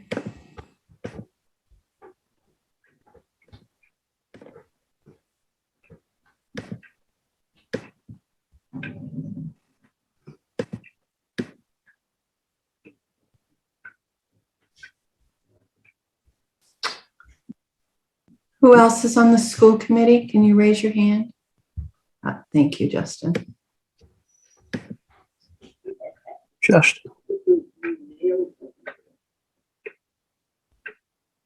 Sorry to keep you waiting, guys. No worries. No problem. So I know that you had an informal non-quorum meeting with Dan and Lisa, and some metrics were discussed to exempt schools from the townwide mask mandate. I know the 80% vaccination is one of the issues. Did you guys discuss pooled testing and participation in that? Yeah, I think we talked about a number of data points that we could look at, and not just the 80% vaccination rate put out by DESI. Obviously, we want to look at participation in the pooled testing. I think that's one of our greatest tools that we have. Also looking at, obviously, if the number of cases in the town at the time, and if we do end up getting a waiver at some point and allowing vaccinated students to the option of unmasking, we'd want to have a plan in place to put masking back in place should numbers rise or we see anything trending in the higher zone. What's the participation? I know you guys have it on the website. And you're very good about it. Right now, so Pool testing was. So currently, the testing program for Littleton High School, we have 55% participation, 56% participation at the middle school, 68.4% at Russell Street, 62% at Shaker Lane, and that means an overall 60.3% for the district. Has it been challenging this time around? It's not much higher than it was last year. I think a lot of it has to do with giving incentive to why are we going to participate in the pool testing if we're already vaccinated, or trying to educate them and why it'd be a good idea for everyone to participate. And DESE is, they're actually recommending it for unvaccinated. They're not recommending it for the vaccinated students. So to get everyone on board, we've seen it. We did see the football team shut down for a week, not just because of COVID cases, but because of injuries, but there was a few cases on the team. But being able to be aware of nip these in the bud so that doesn't happen is one of the reasons we want to increase participation in the pool testing. We did catch some for the first time with the Shaker Lane outbreak, so the testing works. So we want to get as much participation as possible. That being one of the data points I think would be important in any steps taken toward using the waiver to remove masks for vaccinated students. And Justin and Dr. Clench, feel free to jump in. No, I'll just add that I do think we are making some significant progress with the pool testing. So in comparison to last year's numbers, how we ended, the high school was around 46% participation in the high school, and now we're up to 55. The big difference there, I think, is a decision that Littleton made as a district, which new to this year is the test and stay, or test to stay. So that's sort of a nation leading effort here in Massachusetts, which will largely help prevent or hopefully disallow the shutting down of entire soccer teams for 2 weeks and the entire, a school closure or anything like that. So Littleton has made a decision with the district that if you want to participate in test and stay, you have to participate in pooled testing, which I think is a strong stance. And I think it's worthwhile noting that we're looking for everyone's best efforts to help curb any possible spread. Mm-hmm. So I can add that on top of what Matt just said. But Kelly, do you have anything to add? You guys did a great job. The only thing I can add is we're anticipating the participation rates to go up as we continue to have COVID cases in the district, because if you are a close contact and you need to quarantine, one way you don't have to quarantine is to participate in test and stay. And in order to do that, you have to take part in pool testing. So throughout time, we would imagine these rates are going up. We have pretty well exhausted all avenues of encouraging people to sign up. We're continuing to send letters home. We're going to actually set up a booth at some sports events as well to promote the benefits of participating in pool testing and test and stay. So we're certainly doing what we can. As Matt mentioned, I mean, DESE's take on pool testing and vaccinated individuals is that if you're vaccinated, they do not recommend that you take part in the pool testing program. We have a different viewpoint on that. We would like everybody to participate. Mm-hmm. Yeah, why does DESE recommend that? Money. Take a guess. Yeah. Kelly, good point. The one of the ways in which you can avoid a quarantine as a close contact is to participate in test and stay. But the other big factor is, of course, getting vaccinated, because as a vaccinated asymptomatic individual, you are exempt from quarantine status. You're sort of exempt from close contact. So, I do acknowledge that we are sort of playing by a different set of rules that DESE has created than regular mass DPH, but that's because they've run a cost benefit analysis of it's so important to stay in school, and the vaccination rate among the students is quite high and the risk is quite low. After their consultation with medical and state officials, that's a determination they've made. And speaking of vaccination rates, do you have an idea of the vaccination rate by school at this point, by building? We have what parents have told us. Looking at DPH, the numbers that Katrina showed earlier would suggest we're actually much higher, but I can tell you what we have currently for confirmed vaccination statuses within the schools. Or at least for the high school. 1 second. So for the high school right now, we have a total of 452 students, 281 who are vaccinated. That's 62% of the staff, 58 out of 74 for 78.3%, and a total of 339 of 526 for 64.4%. So we're still a ways away from that 80% that we're looking to in order to apply for the waiver. Again, numbers suggest by DPH, and we have to take a few things. We can't really use DPH because there could be the kids in town that go to Parker or go to Neshoba Tech. So it doesn't translate exactly for Littleton, but it would definitely suggest it's higher. And there may be a couple reasons why we're not getting those in. One may be that some parents are just kind of like in no rush, because what difference is it going to make for my kid? Is they're still going to wear a mask, they're still going to, but I think just educating parents on that, we can do that. And there's also the people in town who don't want to see a mask mandate lifted for the schools and are choosing not to turn in their vaccination status for their children. So those are the two areas that we're really dealing with at this point. But by all accounts, it should be higher than what we have recorded. Mm-hmm. Katrina? I just want to caution taking our town rates and assuming that they're the gold standard. They're not. That denominator is an estimate, and it's not a measured number. So I do think it's really important that we try not to point fingers and say it should be higher. I think it's probably close to 80%. I agree with you that it should be higher than 64%.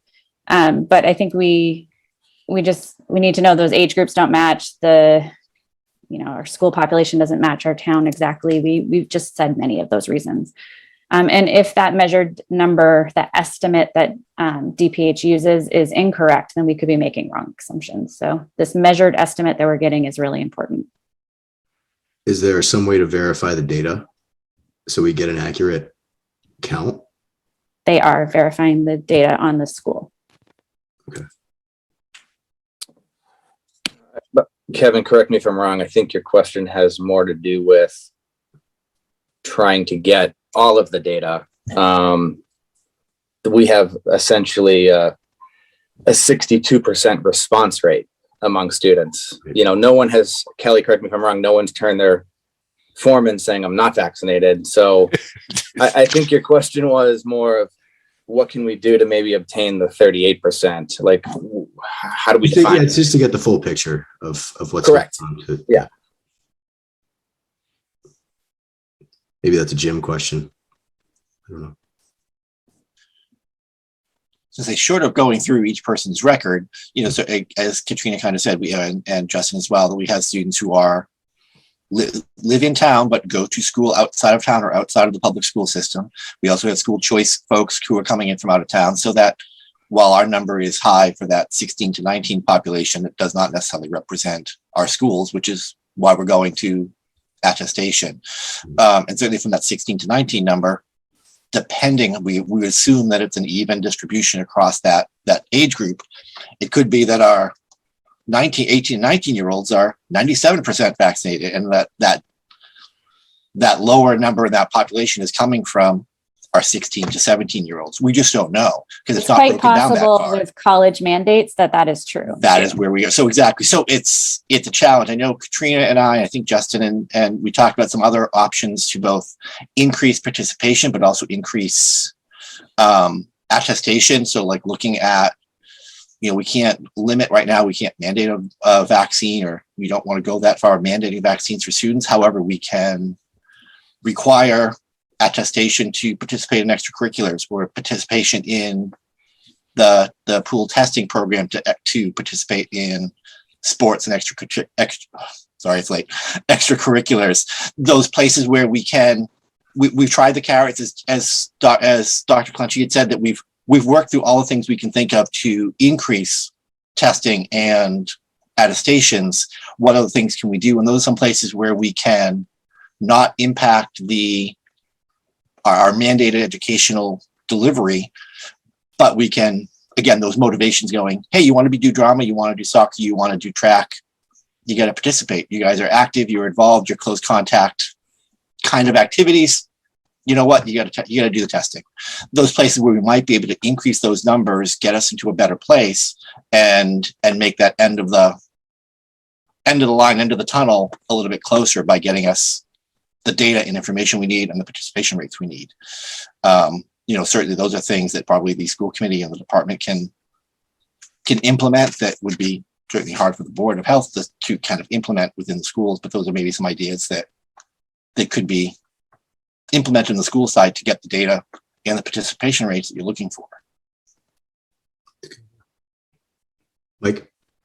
Yeah, this is a question, and maybe Mr. Clenchey and members of the school committee know this along with Jim, but I take it that there is a requirement in order to be in public schools, you have to be inoculated with vaccine for both smallpox and measles. Is that still correct?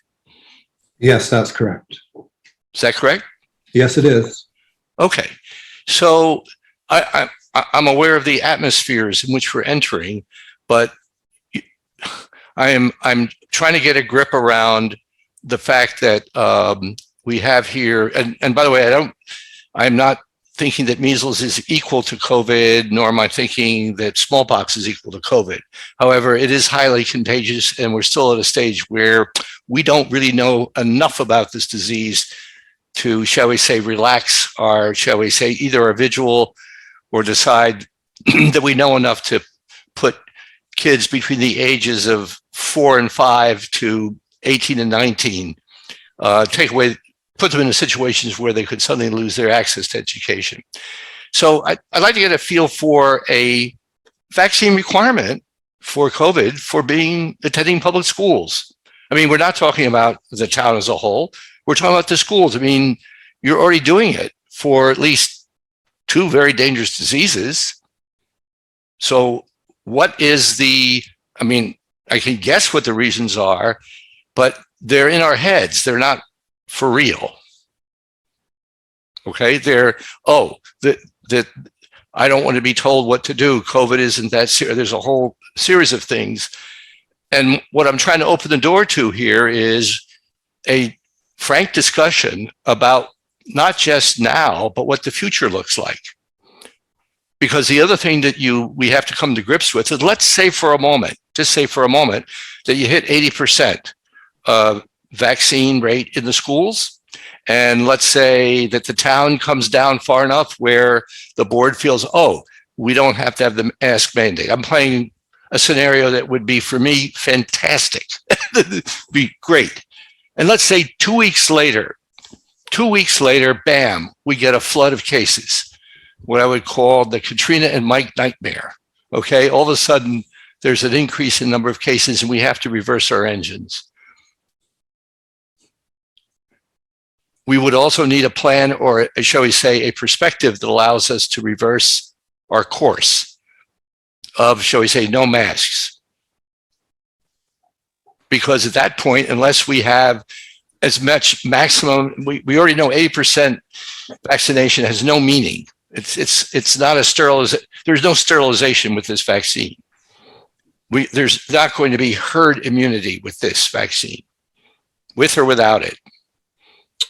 So my question is that it's not just what do we do to take off the masks, but what do we do? How confident are we that we have the ability, once they're off, to put any of the any layer of mitigation back on? So I don't think it's a vector going only in one direction. And the other question I'll raise again, and that is, I can understand that maybe it's considered third rail in the school committee for justifiable reasons, but it's required now to go to school to have at least those two, maybe more. Last year, the flu vaccine was required up until a certain point, right? As well. I'm sorry? I think last year the flu vaccination was required, and then they stopped that. Yeah, well, I can understand in stopping flu because has its own technical problems. Yeah, Matt, go ahead. Yeah, for what I know, I don't know of any individual town or school board that's implemented vaccine mandates. I believe California is talking about it for the 2022-2023 school year. I feel like that would be more in the purview of the state rather than a local community. That being said, it would be great if everyone was vaccinated, but I don't know if any town board wants to take on that fight at this point. Right. I'll just add that we're also not I appreciate the question, but we're also not in a position to answer those questions on behalf of the school committee or form an opinion on behalf of the school committee, because Matt and I are really just here to sort of answer factual questions that might relate to how the DESI protocols work or vaccination rates. And we were hoping to really be active listeners as it relates to your agenda item, which should be discussion for metrics for school district to meet and exempt schools from townwide mask mandates. So that's what vaccination. I'm sorry, Justin. That's exactly what vaccination is about. Is basically, and the DESI threshold's 80%. So that's what I can tell you. That where we've collected 62% status from students, DESI's got an 80% threshold, and in no way are we able to answer any or form an opinion based upon the school committee this evening without having a quorum. So, thank you. Would DESI deny someone to the pooled testing program if they were already vaccinated? No, for example, my son is vaccinated. He was a close contact. He was able to stay put because he was vaccinated. He had no symptoms, and that's the test and stay. It's working beautifully. Mm-hmm. So we have plenty of participants who are fully vaccinated. And Dan, just getting back to your point, do you know of or heard of any other districts that are requiring attestation or participation in pooled testing to be a part of extracurricular activities? I have not. I admit I've not done a search for it. Really just looking for places where we might be able to. Right. No, I understand. Add it. I admit I've not. We're really just trying to brainstorm the other day of some opportunities without going beyond the school committees and the town's requirement to provide education. Extracurriculars are usually not considered part of that. It's one of those places where we have such a high percentage of our student population who participate in one extracurricular or another that it may be one of those places where we can, not so much a stick, but a little extra motivation that, hey, you want to do drama, you want to do soccer, you want to do track. Hey, so get swabbed. Not hard. Yeah, but just sign the form and accomplish the goal. Certainly I know from our conversation that we have a number of members of the school committee and our population in general, our parent population who want the masks to go away. So if we want that to happen, we need both the data to meet a reasonable threshold and safety nets to make sure that we aren't introducing a risk that is foreseeable but not addressed. So I'm really just trying to brainstorm some ideas, and that's, again, whether they do that or not, that's going to be up to the department and the school committee if that's something a route they want to go to try to meet these thresholds. Because right now we can have the discussion of what we might think is helpful, but if we're at 62%, no matter what else we may think would be helpful, useful tools to say it's probably safe to do, it's a moot point because we're not there yet anyway. So I'm just trying to figure out how we might be able to help, if at least move it along so we can have that meaningful discussion of, okay, now it's even an option. Let's see where we are. It's not unheard of. There are districts, I'm not sure of any off the top of my head, but some have implemented testing for extracurricular activities or for certain sports. Again, we kind of had this conversation last year when the board was a little, our last board, and we weren't ready to take that step at the time, but it's something we can discuss in the future. I mean, I think we'd love for you guys to get to 80% vaccination rate. We'd love for you to increase the participation in the pool testing program, and however we can help you to accomplish those two things. I think those are two very valuable metrics that will determine, getting away from the masks, along with the case numbers in town, and, us getting back to that, low or moderate community transmission rate. Yeah, I think that that's certainly what we're looking to do. As Katrina mentioned, maybe going to certain football games, soccer games, educating people, having a table, a booth somewhere we can talk about the benefits of test and stay. I feel like the COVID working group has done a lot already to increase the numbers of vaccinations in town. That's going well. And with, shortly 5 to 11-year-olds being eligible, I think we're going to see a good trend there also. Mm-hmm. A lot of positives. I think what the school committee here is basically, we want to hear from the Board of Health on what data points they'd be interested in if we were to move forward on a waiver. Again, we're not there yet, but we wanted to get you guys kind of thinking about that.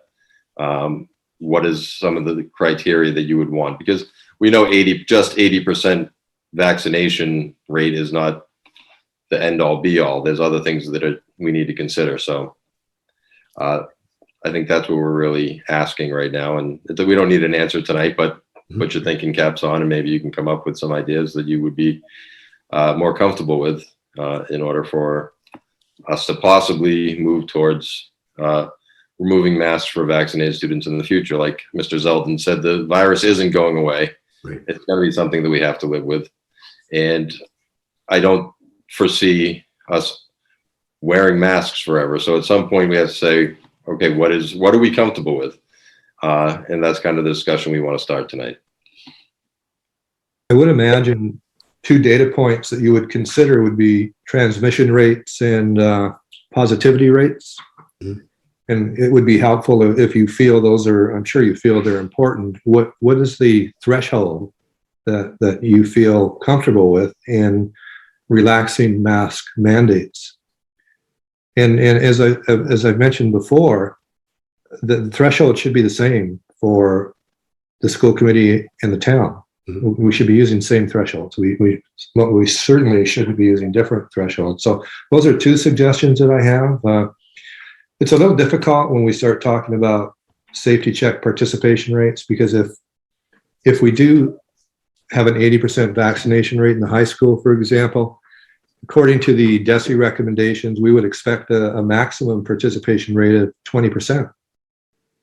But we have a different viewpoint. So it's really difficult to determine what percentage we should really strive for. And that's a discussion we'll continue to have. Mike, did you have a comment? Mike, did you have a comment? Yeah, it's a bit confusing because I think we're trying to wrestle with a metric and have it some meaning, that is, that it has some benefit, as it were, a conveyance, as it were, that it's, quote, relatively speaking, a lower risk. It has to be in a situation where the risk is lowered enough so that we don't, shall we say, make a mistake. And that's why I was talking about, I think no matter what metric we come up with that's reasonable, whether it's 80% or 90% or whatever it is about folks who are vaccinated within the school, and we take off masks, there is no issue, and the town takes off its mask, My concern is how difficult and what are we looking at for reversing if rates start climbing up again in town, and obviously that leads to stuff. Knowing the pattern in town, and Jim can speak to this, is that we do notice that there are clusters occur in town that basically creep into or have an effect on the school, whether kids get taken to concerts, to sports events, whatever. And I'm not suggesting that there's purposeful stuff being brought in. The other thing that concerns me is we don't have a dome around Littleton. And we could come up with all the numbers that we want and assess our risk, but people in Littleton live in a wide open society with travel and all the rest. So, and with this particular virus, there's no way to know what will really work in the situation that we are in, as opposed to, say California or, God help us, Florida. Okay, so it's to set up a metric. I guess it's going to have to be something where we have a real handle on what the risk really is and what the benefit really is. What's the benefit of demasking? Let me, I'm sorry, Matthew and Justin and Mr. Clinch, I'm sorry to hit you with these very obvious and silly questions, but tell me, what is the downside from the education point of view, from what the schools do, that the mask represents? In some sort of cases with the teachers, I can attest as a teacher myself, it's very hard to understand teachers lecturing sometimes with masks. It's difficult to hear students. We have students with hearing issues. So that's one thing. And then just kind of the morale piece, there are kids that are seniors. I'll give an example, and this is anecdotal, but a couple of weeks ago, we had the homecoming. Kids were outside for it. My son came home. He was thrilled. He said, this was the best time I've had in 2 years. We were outside. We didn't have our masks on. It felt normal. I think just the social piece, with, like you mentioned earlier, teenagers are social beings. It is important to sometimes to see people's face, to see their lips moving. So it's that piece. Like I said, I'm a very cautious person myself. And if you go back last year, I was very reluctant even to go into having the kids go into school first. But, just there are certain points that we are in a much better position than we were last year. And I'm not advocating for unvaccinated students to go maskless. I think that we have to have a plan. But I do think, as you said, I think this is here to stay. This is something that is going to maybe an annual thing, and we have to come up with a plan where it is. We also have the benefit of, because we are not at 80%, there are school systems that do have 80% right now and have gotten waivers, such as Hopkinton and Ashland. And we'll be able to see what happens in their communities when students who are vaccinated are allowed to unmask, and we can kind of use that as a model to kind of hopefully give us a heads up. It's my understanding. It's my understanding that those lucky school districts basically have elected not to take advantage of the waiver. They're holding off. Holding off for now. Yeah.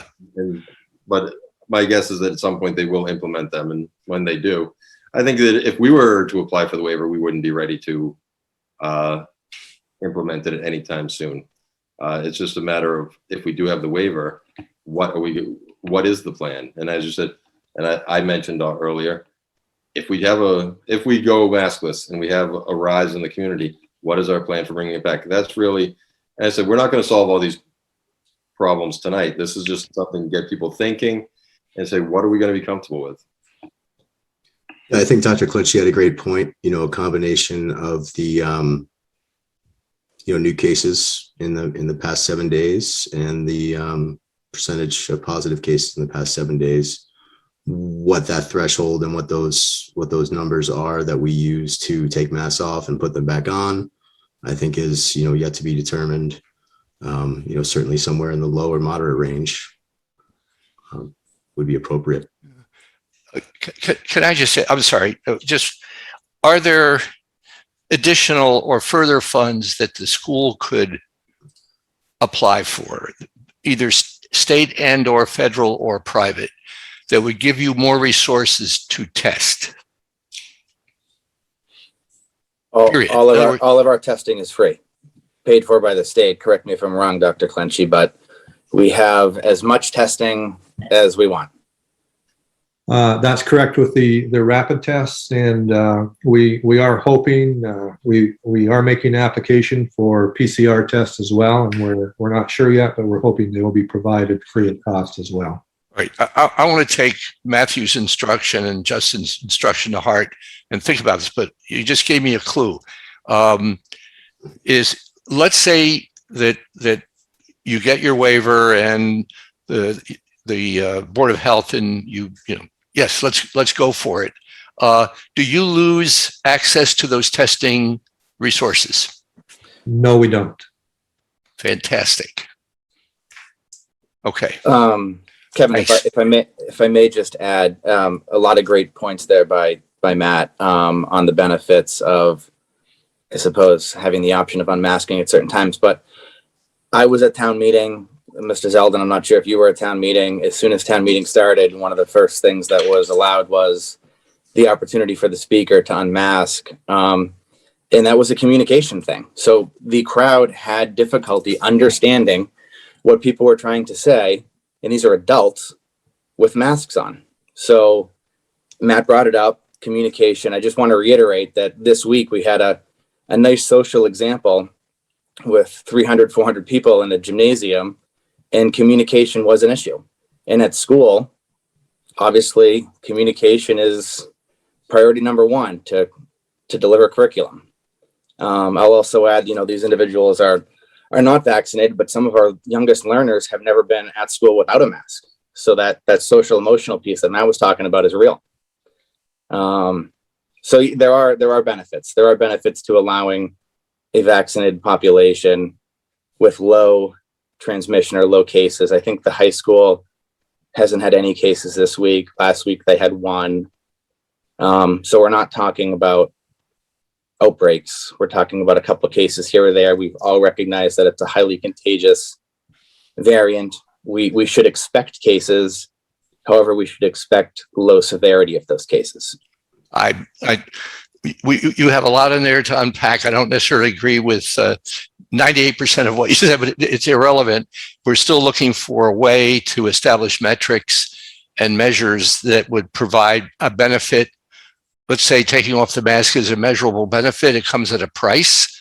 And I'm looking for a way for us to basically not lose control of a situation without giving, shall we say, we can avoid by giving some thought. And the reason I'm looking at testing, I think, is fairly obvious. It's the one thing that we don't have in this country in sufficient amount, is basically rapid access, almost on demand, to rapid testing, except in very special settings. And that information is extremely important to tell us where you are, so that you're not reacting a week later when it's too late. I know we have to live with COVID, but I don't want to live with super COVID. I don't think anybody here wants to. I don't think Justin wants to. No, of course not. And I appreciate the comments, Mr. Zeldin. We will share that back with the school committee. I think for sure something that all school committee members will be in agreement on is if we ever get to the point where we are allowed to optionally mask and we have a situation that requires the remasking, it's likely that we would authorize the administration or the building leadership to, not necessarily need a school committee meeting, just that's the way it's going to work. 22, 23, 24, as we live with this, that's how I would envision that this is going to work. Yeah, and I think the testing may be an important tool to have in place to be able to do that. And let's see if we can, I'll try to spend some more time on this and see what I can find. Jim, do you have any comments given your experience? Wait,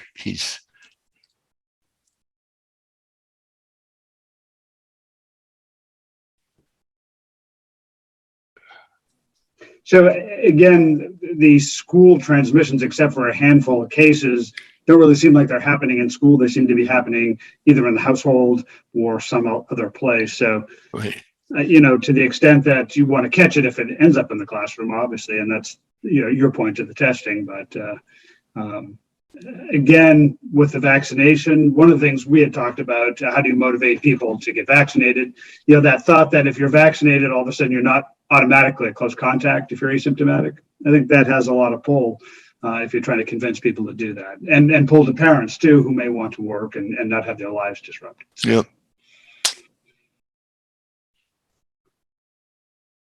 All right, so I think we have some homework to do, and as a board, you know, we will try and come up with some distinct metrics and numbers, and try and report back to you on what we feel would be a way to, what did our discussions say, to exempt from the townwide mask mandate, but also to you know, put masks back on should levels get there once we're down. Kevin, I just have one question. Would it be of the Board of Health's opinion that having an accurate vaccination number for our high school building be of value? I mean, if we just say greater than 80, would 82 make a difference versus 88? Like, do you find value in us finding out what that real number is? I personally think it's always good to have reliable data. Why would you want the wrong number? Just for sure. Okay, just wanted to confirm, you know, getting the real number would be a good thing. Yeah, I mean, A B minus is a lot different than an A plus. We'll put it in school terms. If I have an 80 versus a 97, those are very different things. And from a public health perspective, that 80% number, really, when you look at communicable disease and immunology, that 8% number is actually really low compared to what we would hope for immunity, whether that's acquired or whether that's vaccinated immunity. That number is in real terms, in real practice, that number is lower than we'd want to be able to go, you know what, it's not gone, but it is under control. So that A number is what we're using, and I'm not saying we should look for a higher value, but as us going, what's safest, I'd be certainly a lot happier with 96 than with 81. Yeah. I know we're not going to get there, but that piece of, real data is always more valuable than greater than. Yeah, you did better than a B. Yeah. But also certainly from a public health perspective, knowing we're at 91, that is a significant difference than having 80. I know it doesn't seem like a lot, but in practice, having 9% of the people who are not vaccinated is a huge difference than having 20% not vaccinated as far as communicable disease. So, and before you get excited about the number, just remember, just because we might aspire to 80% or higher, the towns around us and, you know, beyond us, including our next door neighbor, Westford, may never hit that for whatever reason. And there's a lot of travel in between over which none of us have control. But I think it's really important to remember that if we ever get to that point where we can have vaccinated people have a choice to wear masks, we have testing in place. So if our numbers go up, we can go back and we can mask. I don't think any of us feel that once we reach that number and the other data points are good, that we're not going to have to revisit it down the road. As everybody on this call tonight has said, COVID's not going away. It's not going to be eradicated, but we have the tools now to deal with it. And those tools have proven to be very effective. Agreed. So in regards to finding that true vaccination number, is there a way, and Dan, you might have the answer to this, is there a way that we can assist the schools in getting that number without violating any HIPAA rules or regulations? I would defer to Jim because he is the keeper of all things Maven and such. But I mean, we are, as a Board of Health, theoretically, we are a HIPAA compliant agency that we can have. And Jim, that's basically how Jim has authority to, and his team has authority, is that we are a health agency. Mm-hmm. So they have access to HIPAA compliant material and they have to control it in a HIPAA compliant manner. Theoretically, as the Board of Health, we could have access to HIPAA regulated material. We obviously can't then share it out. But I think we as a group, certainly in my short time, but in my past experience as a member of a board, have chosen not to have that data. We don't want to know about individual cases. It does not 99.99% of the time make any difference to us from a policy-making perspective to have that. We're looking at population health. We're looking at what are our numbers, what's our incident rates, what's our clusters, what's our vectors. That's what's probably most meaningful from as a policy board.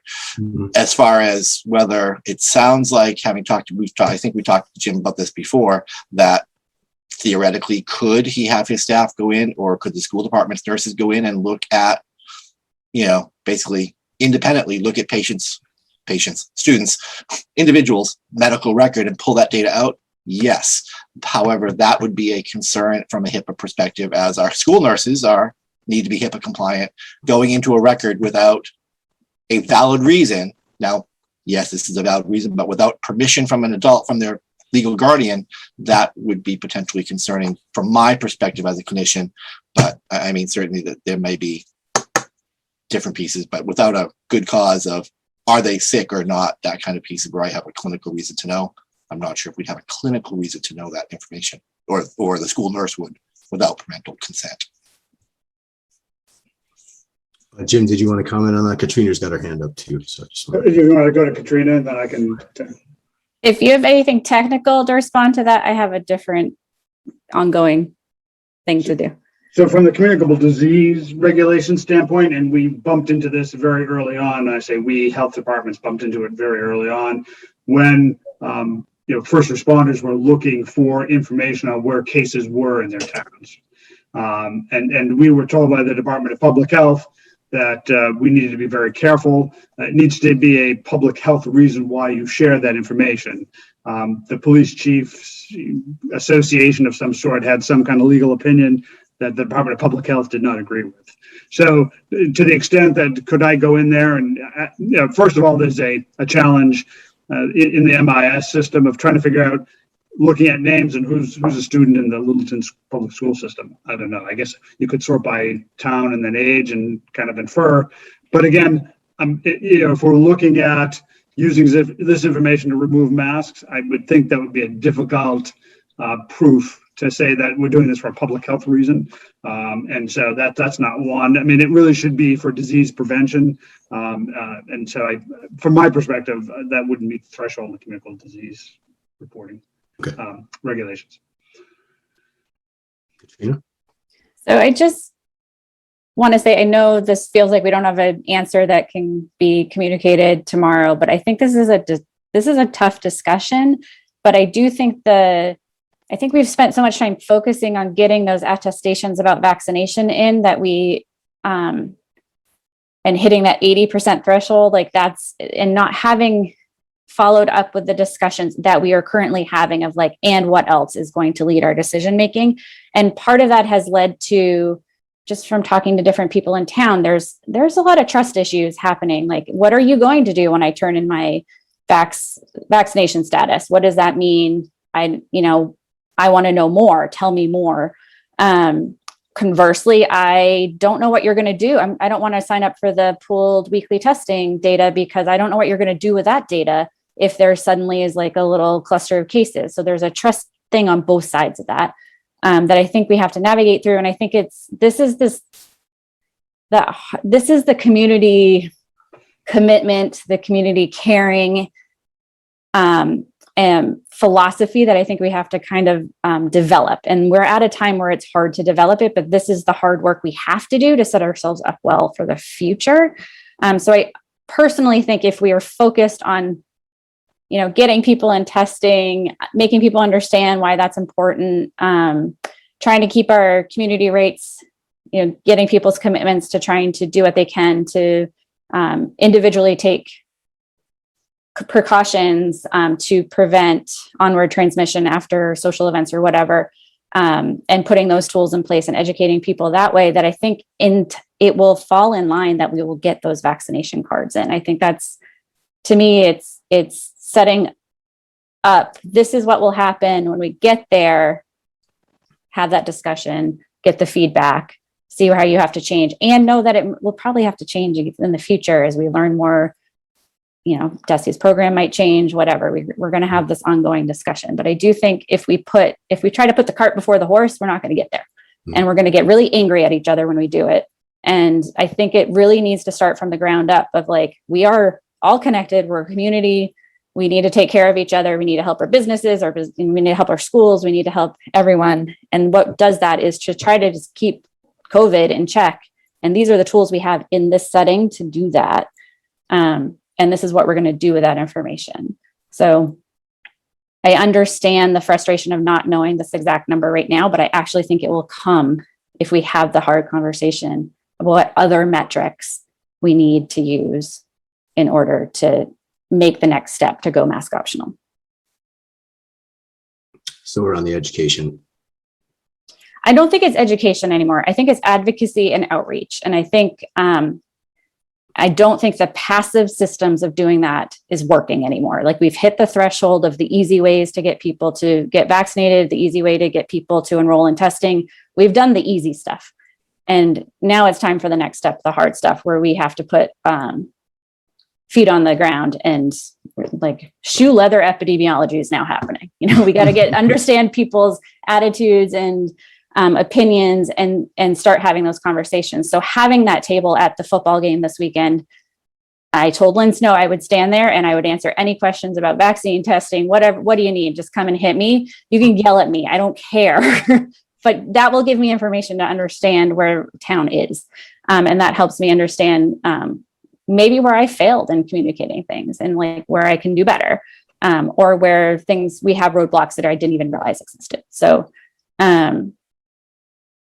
this is the hard stuff, and we're at the beginning of it, and it's local decisions. And so that we're in a churn right now, but I think we need to really put the effort in putting the other stuff first, and the vaccinations will follow. Okay. And that's for all age groups, not just this age group. Well, thanks for doing that. Thanks for being there on Friday at the football game and being a part of it. That's great. Does anyone else have any questions or comments? I mean, I'm assuming we'll keep this conversation going and, try and help you however we can, figure out how to get vaccinations up and test more people participating in the testing program. We're here for you, so let us know how we can help too. We appreciate you having us on, and definitely want to keep that line of communication open, so that we, I think the way we're going to get through this is working together, all the boards. So again, thanks for having us on, and feel free to reach out anytime. Thank you guys for coming. Ditto. Thanks very much for having us. Appreciate it. Thank you. Thanks. Thank you all.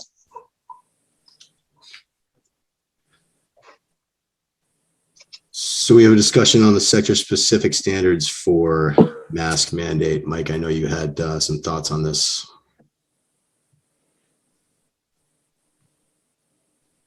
Yes, in all fairness, I have to say that I received an extensive tutorial from Jim. Basically, I hope everyone received it. I don't know if everyone had, but I provided several documents for your review to discuss this. And it consisted of, and then from the looks of people, I'm not sure you got them. Oh, you got them. Okay. All right. Basically, what is appropriate here is to follow existing, shall we say, criteria and rules that were set up for this particular, for a sector called things called health clubs and gymnasiums. It goes on, and I provided a copy of the rules regarding that. That was the last one that basically I think preceded, shall we say, opening. And when I compared it to other sector specifics, it was one of the ones that, I know it sounds odd to say, changed the least in terms of there is still keep your equipment separated and barriers and all the rest. And I also took into account we had a single application or someone who approached us seeking a variance. And so I engaged with that individual to try to understand what his concerns were, how he was being treated differently. There's a criteria that specifically, it's also in the document. I think it's item 804 or 400, 800. That basically says that you grant a variance in cases in which an individual has basically it would be manifestly unfair. Mhm. He's being treated unfairly, manifestly unfairly.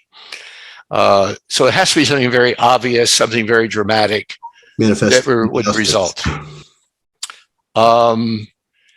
The major claim made by folks who want relief from the mask is that it drives away clients. Yet in this particular case, and by the way, I'm not going to fault or suggest that ergo everybody else has got to do this, but in this particular case, there were no numbers or no data or no logs or anything presented that suggested that masking was the reason that people were not necessarily showing up and going elsewhere, and separated out. And I don't know how you would do this from, oh, we have got COVID everywhere, so why am I doing this? Sort of the kind of thing that you would expect. But nonetheless, it was pursued. So I did come up with a formulation that I'm just put in draft form, which I hope is made very clear. This is a draft.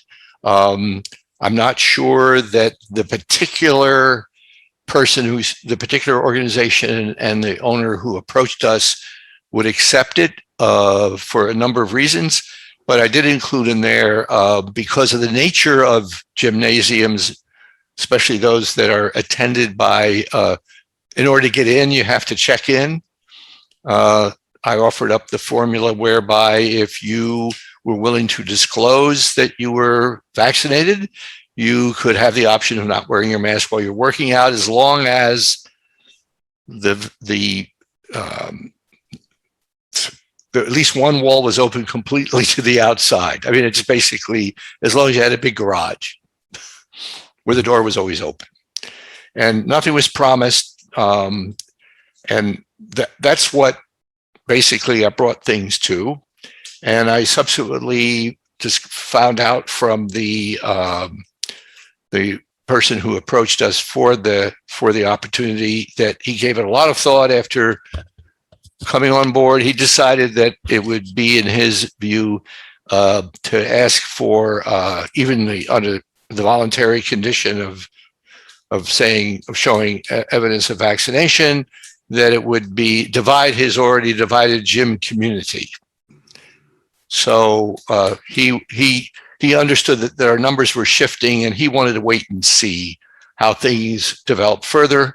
It could very well be the mask mandate comes off and becomes, quote, an academic exercise. So I've left it there. All right. And it seems like that's where it'll stay until he comes back and asks us. Or someone else does. But, all I got to say is that I really appreciate Jim bringing attention to the key things. I hope I did right, Jim.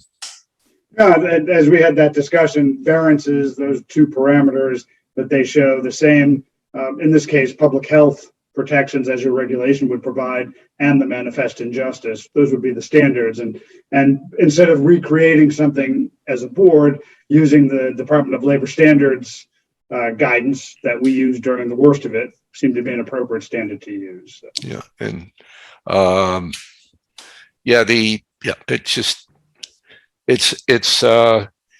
the only comparison, the only thing that was, quote, unjust was the fact that restaurants apparently are treated very differently than gyms, but they're a different sector. So I can't leap across that barrier. I didn't. I stayed inside the box where it belongs. Thanks, Kevin. Yep. So we'll table that until we need to discuss it further. Can we bounce back to our just 7:30 really quickly? The Director of Public Health proposed job description. Did everyone have a chance to go through the document? Nope. It's in I had asked originally. For edits, revisions. Yeah, I asked for members to come up with their formulation. Mm-hmm. And I can I start? I just have one thing I'd like to add to that, and then one suggestion. I feel like the Director of Public Health should work closely with the Elderly and Human Services Department to implement proactive and preventative healthcare. I don't think that was listed on there. I know Jim does a lot of clinics and the nurses didn't show, but work closely with, blood pressure monitoring and things like that. And my suggestion would be for, if you're okay with it, Jim, to take a look at this document that we come up with as a group, since you've done a tremendous job for us for many, many years, to sort of comb through it and, see what we're missing. I know we don't know everything that you do, and you know things about the job that only you know. Yeah, I'm more than happy to. If you want to send it by, I'm happy to take a look at it. Dan or Gino, I don't know if you had any comments.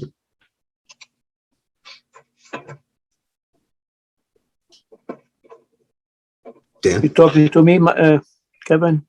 Yeah, we'll start with Dan. Go ahead. Oh, okay. I kind of had some of the same things. Certainly that, certainly I did a bunch of wordsmithing, but nothing live or die. I had collaboration as well. So we had the public education piece around health fairs and injury prevention, those pieces. I definitely, as part of that collaboration, particularly if we had somebody in town, in-house, collaborating with fire, police, other human services, even Parks and Rec, really collaborating with all of our built-in outreach agencies. Again, I would hope they would do that without it being in the job description, but making it clear that that piece of, we're a small community that we all need to work together to be most successful. Same with the emergency management piece of working with police and the fire chief as the emergency management director, of developing collaborative plans around emergency management. As we've learned that, we think of emergency management historically as there's a flood, there's a fire, there's a gas main explosion. There's all these things that we usually think of. I don't think, none of us have lived through this scale of a public health emergency where the emergency management director is now going, okay, I guess I'm the one who has the emergency say of how do we implement this when it's often outside of their skill set or their expertise. So they're really being a emergency management manager rather than a director, where they're really looking at the experts and collaborative practice and that same kind of piece. This is, new territory for almost all of us. Lots of us have done tabletops of, well, what would you do if? We've never lived through this scale before. So that collaboration piece, I agree, is really important to make sure that it's within the person's skill set of, it's not, you're not checking restaurants and Title V applications, that there's lots of other pieces that we hope we can accomplish as well for the general public health of our community, and not just, what folks often think of as the department of, where's my application? Is it approved? Where's my Title V? Mm-hmm. And when are you going to come and check the temperatures of my refrigerators and my hot food? Those are things that are often visible. You don't necessarily think of the flu clinics because most people don't go to the flu clinic through town. They go through their doc, they go through school, they go someplace else. And we have a very small population who value it and or rely on the flu clinic in the past. But it's been a very narrow window, usually that utilize that resource, or lead testing for kids, or those pieces where it's critical for a tiny percentage, but it is critical for them. And just making sure that we have the department, particularly a new department, be visible and being able to be successful and have support of the community, like anything else. If you're out there being visible, you're more likely to go, hey, they're working really hard, they're doing good things for our community. How can we help support them and help them be more successful? So. Do you by chance have any notes written that you could send to Janet, and I could Frankenstein something together to get over to Jim? They're scribbles, but I can neaten them up and share them in another format, because I am in fact old school of still, pencils and paper and margin notes and all those kind of things, but I'll clean it up so it makes sense. Great. Gino? Okay, what I have to do is I'd really like to have Jim, when we interview this gentleman, whoever's going to be, and then I can see from what kind of answer he's going to give us. Very simple. I'm really going to be disappointed to lose Jim, but he's going to be able to help us, and he can judge more than we can do when we meet this individual at the meeting. Mm-hmm. could, in that situation, I think we should have an executive meeting. Mike? I sorry to prolong the agony on this, but I'd like to point out that the reality of the situation has a couple of dimensions, not just financial and professional. There's also what I would call the quasi-political aspect of this. And what I'm talking about quite openly is the fact that the pandemic has basically stressed many components of this town, as well as the state and the federal system. And it has revealed very briefly the fundamental weakness of public health in general of this country and as of the state. I don't know if you're aware of it, but there's probably only 3 public health offices in the entire state that have basically as it were, are recognized as real, active, professional, standard reached public health offices. That's it, 3, and they're all cities. So that's sober. Okay, the second is that during the pandemic, it became very clear on how easy it is. Sorry, are you referring to the accredited boards of health? Correct. Okay.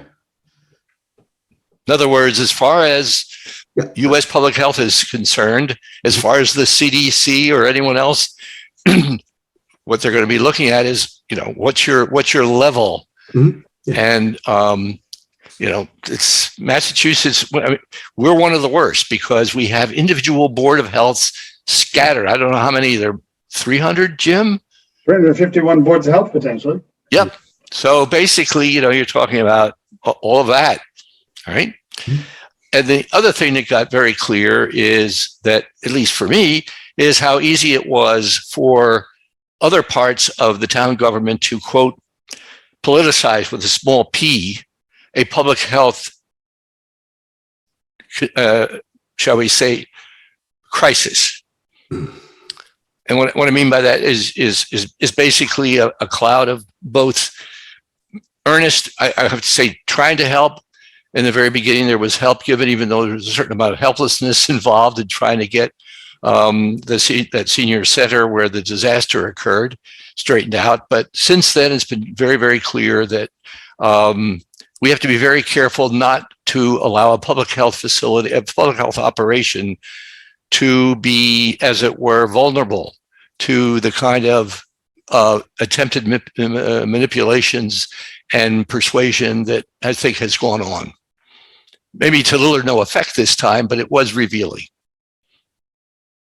And in conversations with other boards of health around us, it became very clear that Littleton wasn't the only place, or isn't the only place, right? The other thing is that the reality is, and this is both financial as well as administrative, the other reality is that the state is discouraging, as we've heard, individual boards of health with their own director to be formed unless, and there's a long list of things, and they like associations. And there are many reasons why they like it, mainly because maybe they can ignore it more easily to fund. And then, it's the squeaky wheel effect. However, the other thing I came away with is how little we have tried as a Board of Health to strengthen, because we have to, what we have at the moment to make it even more effective going forward, because it'll be a while before we're prepared to go solo. Let's put it that way. A while before we go solo. I'd like to suggest that if we go out looking for help in this, I think it's a great idea to consult with Jim. And I think that he's already set an example by using funds available to him to strengthen the Neshoba operation. So I'm suggesting the one thing we could do is maybe start out with an area where there is a weakness or a concern about being able to cover all the waterfronts that we need. And long story short, I'm suggesting that we focus in on looking for a qualified sanitarian as opposed to, or someone who may be able to grow into the position down the line, but a sanitarian basically who could maybe, assuming our real estate development effort in this town goes crazy, reduce the amount of, shall we say, pressure on Jim to run around the 7 different places within 2 hours. So my suggestion is that we, that we focus more on the search initially for a sanitarian who reports to the Board of Health, and basically have the directorship as something that occurs later.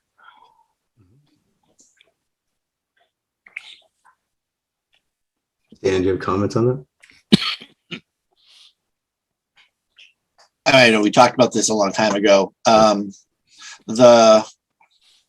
don't disagree. I think, the boots on the ground piece is certainly important, and we need to accomplish that.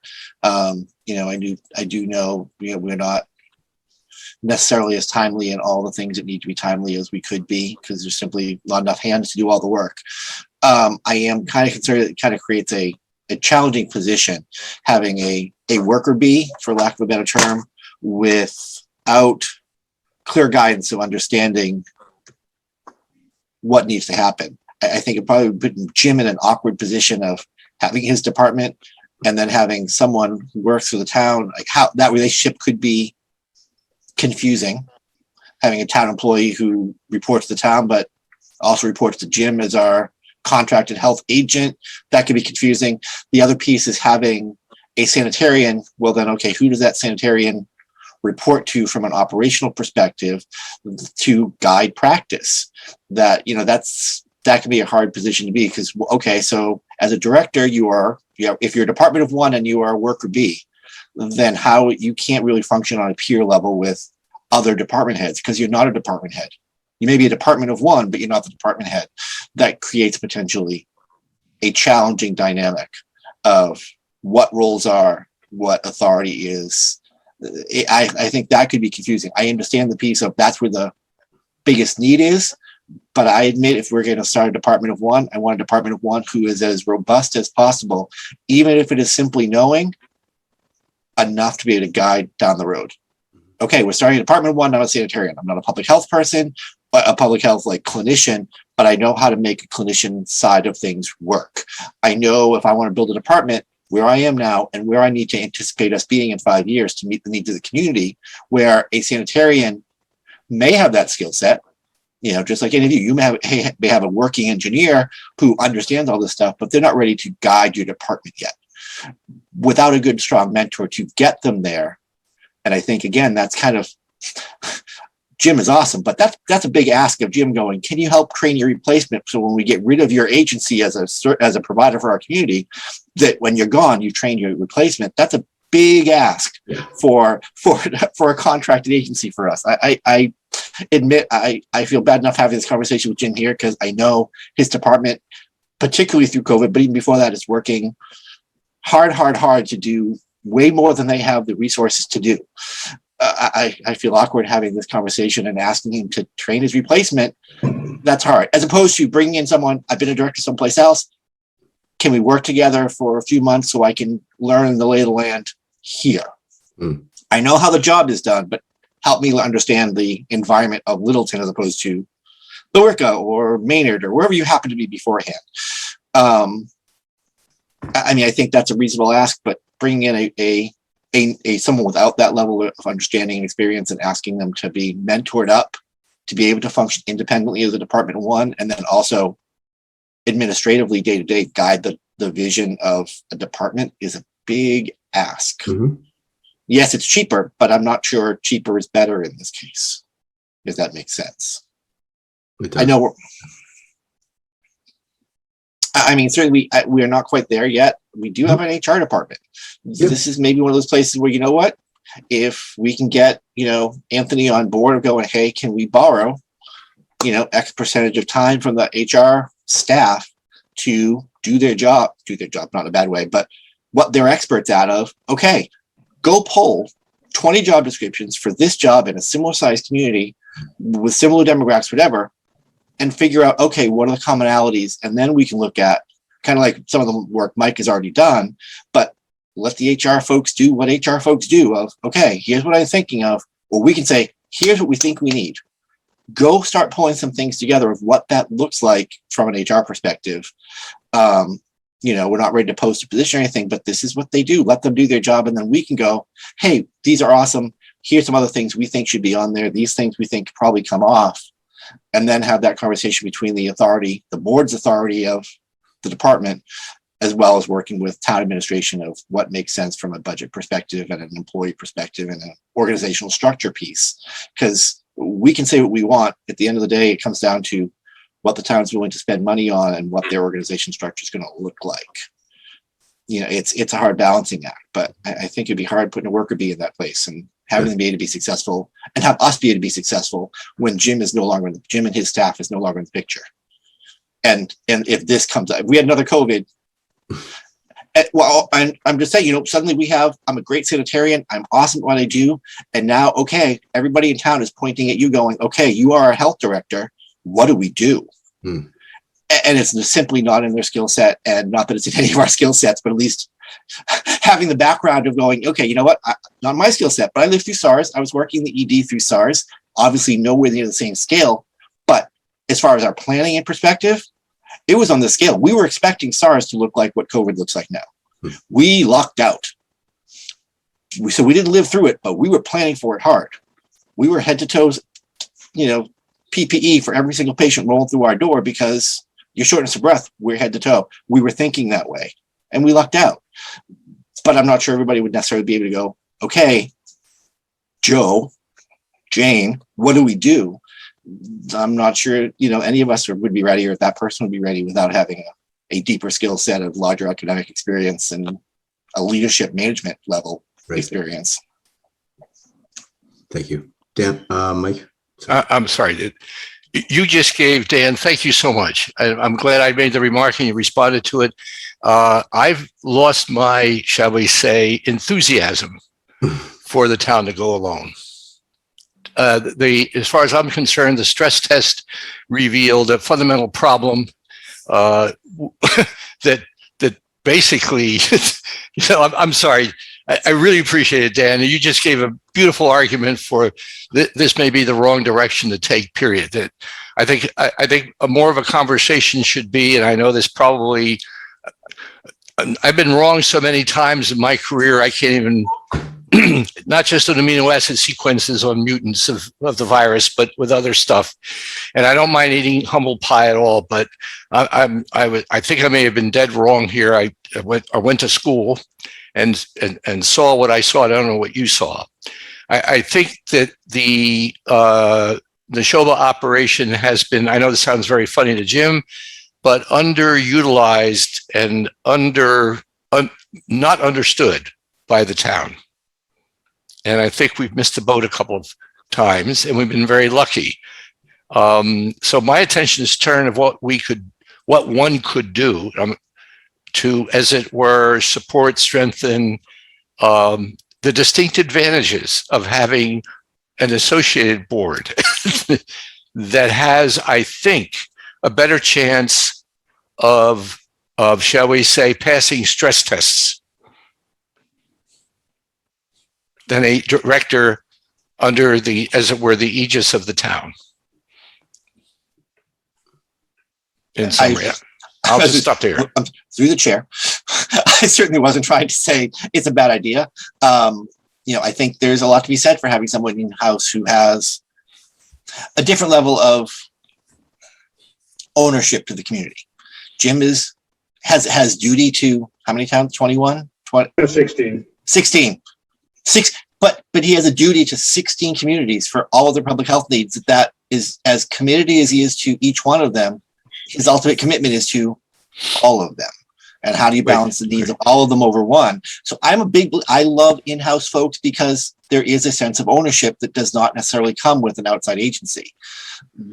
So that being said, we need to build it there. So I'm not trying to talk us out of it. I'm just, if we're going to do it, I want to make sure that we are able to do this successful and be ready for day-to-day operations as well as the big bad one when it comes. Yeah. I guess I'm trying to talk us out of it. I'm sorry. The reason I'm saying this is because the population that he covers, that Jim covers, is how many? What would you say the gross population is? Somewhere between 100 and 110,000 people. Okay, and what's the nearest city that comes close to this? I really kept track of populations. I don't know. It's I used to think Worcester, but Worcester is much bigger these days. Okay, you think Lowell is bigger? I'm sorry, Mike, I'm not sure. Okay, the reason I'm mentioning this is that I have been looking at and I've just changed the way I look at our public health environment. To me, Westford, Acton, all the towns around us are part of the, as it were, our public health setting. I mean, I know Acton's not in the area and Westford isn't. I mean, that's all good. But basically, we're covering a city population with a director. And I think it's on our side that we have not been paying the required attention, inputting, looking to the Associated Board of Health for our needs, except clamoring, as it were. I mean, I don't want to spend the whole night on this because I'm sure you don't want to, but the point is that I just want to let you know that I feel as if, I don't think I've tried to mislead you purposely, but I think that that after looking at the stress tests, and I'm used to doing stress tests, frankly, on organizations that are larger than our town. And I have to admit, none of them are municipal. Some of them are household, the organizations are household world. And all I have to say is, we didn't do too well. I mean, no one has done well, but we've been very, very, very lucky. And part of the reason that we may be very lucky is because of Uncle Jim. So I'll just leave it right there. Thank you, Mike. Yeah, I agree. Jim, there's no words how much. Well, I mean, it's thank you, but we certainly scrambled like everybody else, unfortunately, in this situation. So moving, I guess we'll do some administrative matters. The board vacancy. Has everyone signed the letter to the select board? I have not. Waiting for 2, but that's okay. Okay, go see Janet, sign the paper so the select board can post it. Right, they approve it and then Anthony will post it and then we'll take a vote. Yeah, they have to do that at their select board meeting. So as long as I get the letter signed before, I think it's the second Monday in November, we're good to go. Anyone have any correspondence? Excuse me, when does the proposed questions for a BOH applicant? I'm sorry. Janet had sent over some questions that members of the planning board had used, I think, when they had applicants to occupy a vacant seat on the planning board. I mean, I'm sure we can all come up with our own questions to ask a candidate when they're in front of us. That was just some sample questions to give you guys an idea. So, right, so that you can sort of think of it ahead of time before the joint meeting with the select board once candidates, just to get you thinking. Could you send a copy of that to me? I think she did. Janet? I can. Thank you. You're welcome. And I had requested that all applicants provide a resume with a cover letter, and there's a link on the town website that you can find. I think it says resume optional, but there's some other fields they have to fill out in order to apply. Are we allowed to, what's the term, maybe Gino knows this because this belongs to his generation. What's the term used when a captain of a ship used to get off on the board, go on board, let's say at New Bedford or even Boston, and he needed some more hands? He would come on and basically, not kidnap, but basically,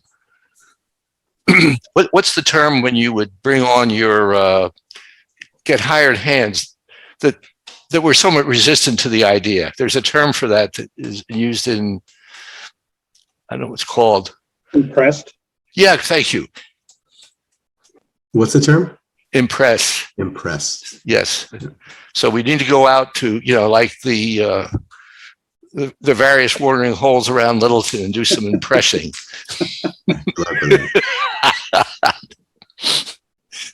All right. And just to make sure we're clear, I believe it would not be for the remainder of the term. It would only be filling in until the town election in May. That's correct. That is Yeah. correct. So yeah, it's not a full open term. It's just until the next election. Right. Correct. Correspondence? Does anyone have any? We had a letter from, who's it from? John Creswick. Did everybody receive regarding the vaccination? Any member comments? Well, he did call, he did mention my name as opposed to anybody else's here. So I would just point out that there were a lot of things that were not accurate in the letter. But I just want to make the comment that the graphs were also, I wouldn't call it misleading, but not very helpful. And also, I don't remember anyone, including myself in the very beginning, ever claiming that the vaccine was going to be a sterilizing one by inference or statement. And also, the other thing that popped up was that there were a number of citations that were not provided but mentioned. I was able to find through other sources and was able to determine a lot of these were, I'll be kind and say, incompletely cited. In fact, one of them left out a key paragraph which changes the meaning entirely. So to make a long story short, I guess John's trying to help, but I think it turned out to be more of an advocacy piece and not really going to help us too much. Sorry. I was disappointed. Let's see. October 29th is Friday. There's a vaccination clinic at Devon's, right, Jim? We have a little bit of Moderna that we put a link out to try to do second doses. Booster doses. Yep. It's one of those things, we have it in-house. Unfortunately, Katrina was talking about the timeline for getting kids. We bumped into a timeline issue where the CDC didn't issue standing orders for the booster for Moderna. So we talked to our medical doctor, provided him all the information he signed off on. So it's very short notice for that reason, because the standing orders aren't there. We had to make them feel comfortable with that. We did. So I think we could administer a couple hundred boosters based on the stuff we have. We put a link out primarily to police, fire, and the senior centers, because that's who we had given Moderna to back in the early winter for them to apply. And again, we want to get the vaccine in arms. So there's a pre-registration for that? Right. Yeah, they need to pre-register. I just need to point out that the local CVS is also offering booster. Yep. And my guess the sign up and registration is identical. Probably even easier and more convenient because you're right in town, right? I can run there. Yes. Jenny, any public comments? No. The minutes for October 13th, did everybody get those? Nope. You didn't get them, Mike? Didn't see them. We can hold off and do it next week. Okay. Yeah. All right. I guess all that's left is a motion to adjourn. So moved. Second? Second. Roll call vote. Gino Fratelloni? He's snoozing. Gino votes yes. Dan Kane? Dan Kane, thank you, Jim and Janet, for staying up super late with us tonight. Yes, we appreciate all your support. And you. Dan Kane, yes. Mike Selden? Thank you, Jim. Thank you, Dan. Thank you, Janet. I vote yes to adjourn. Evan Baker, yes. Thank you, everybody. Sorry it's late. Have a good night.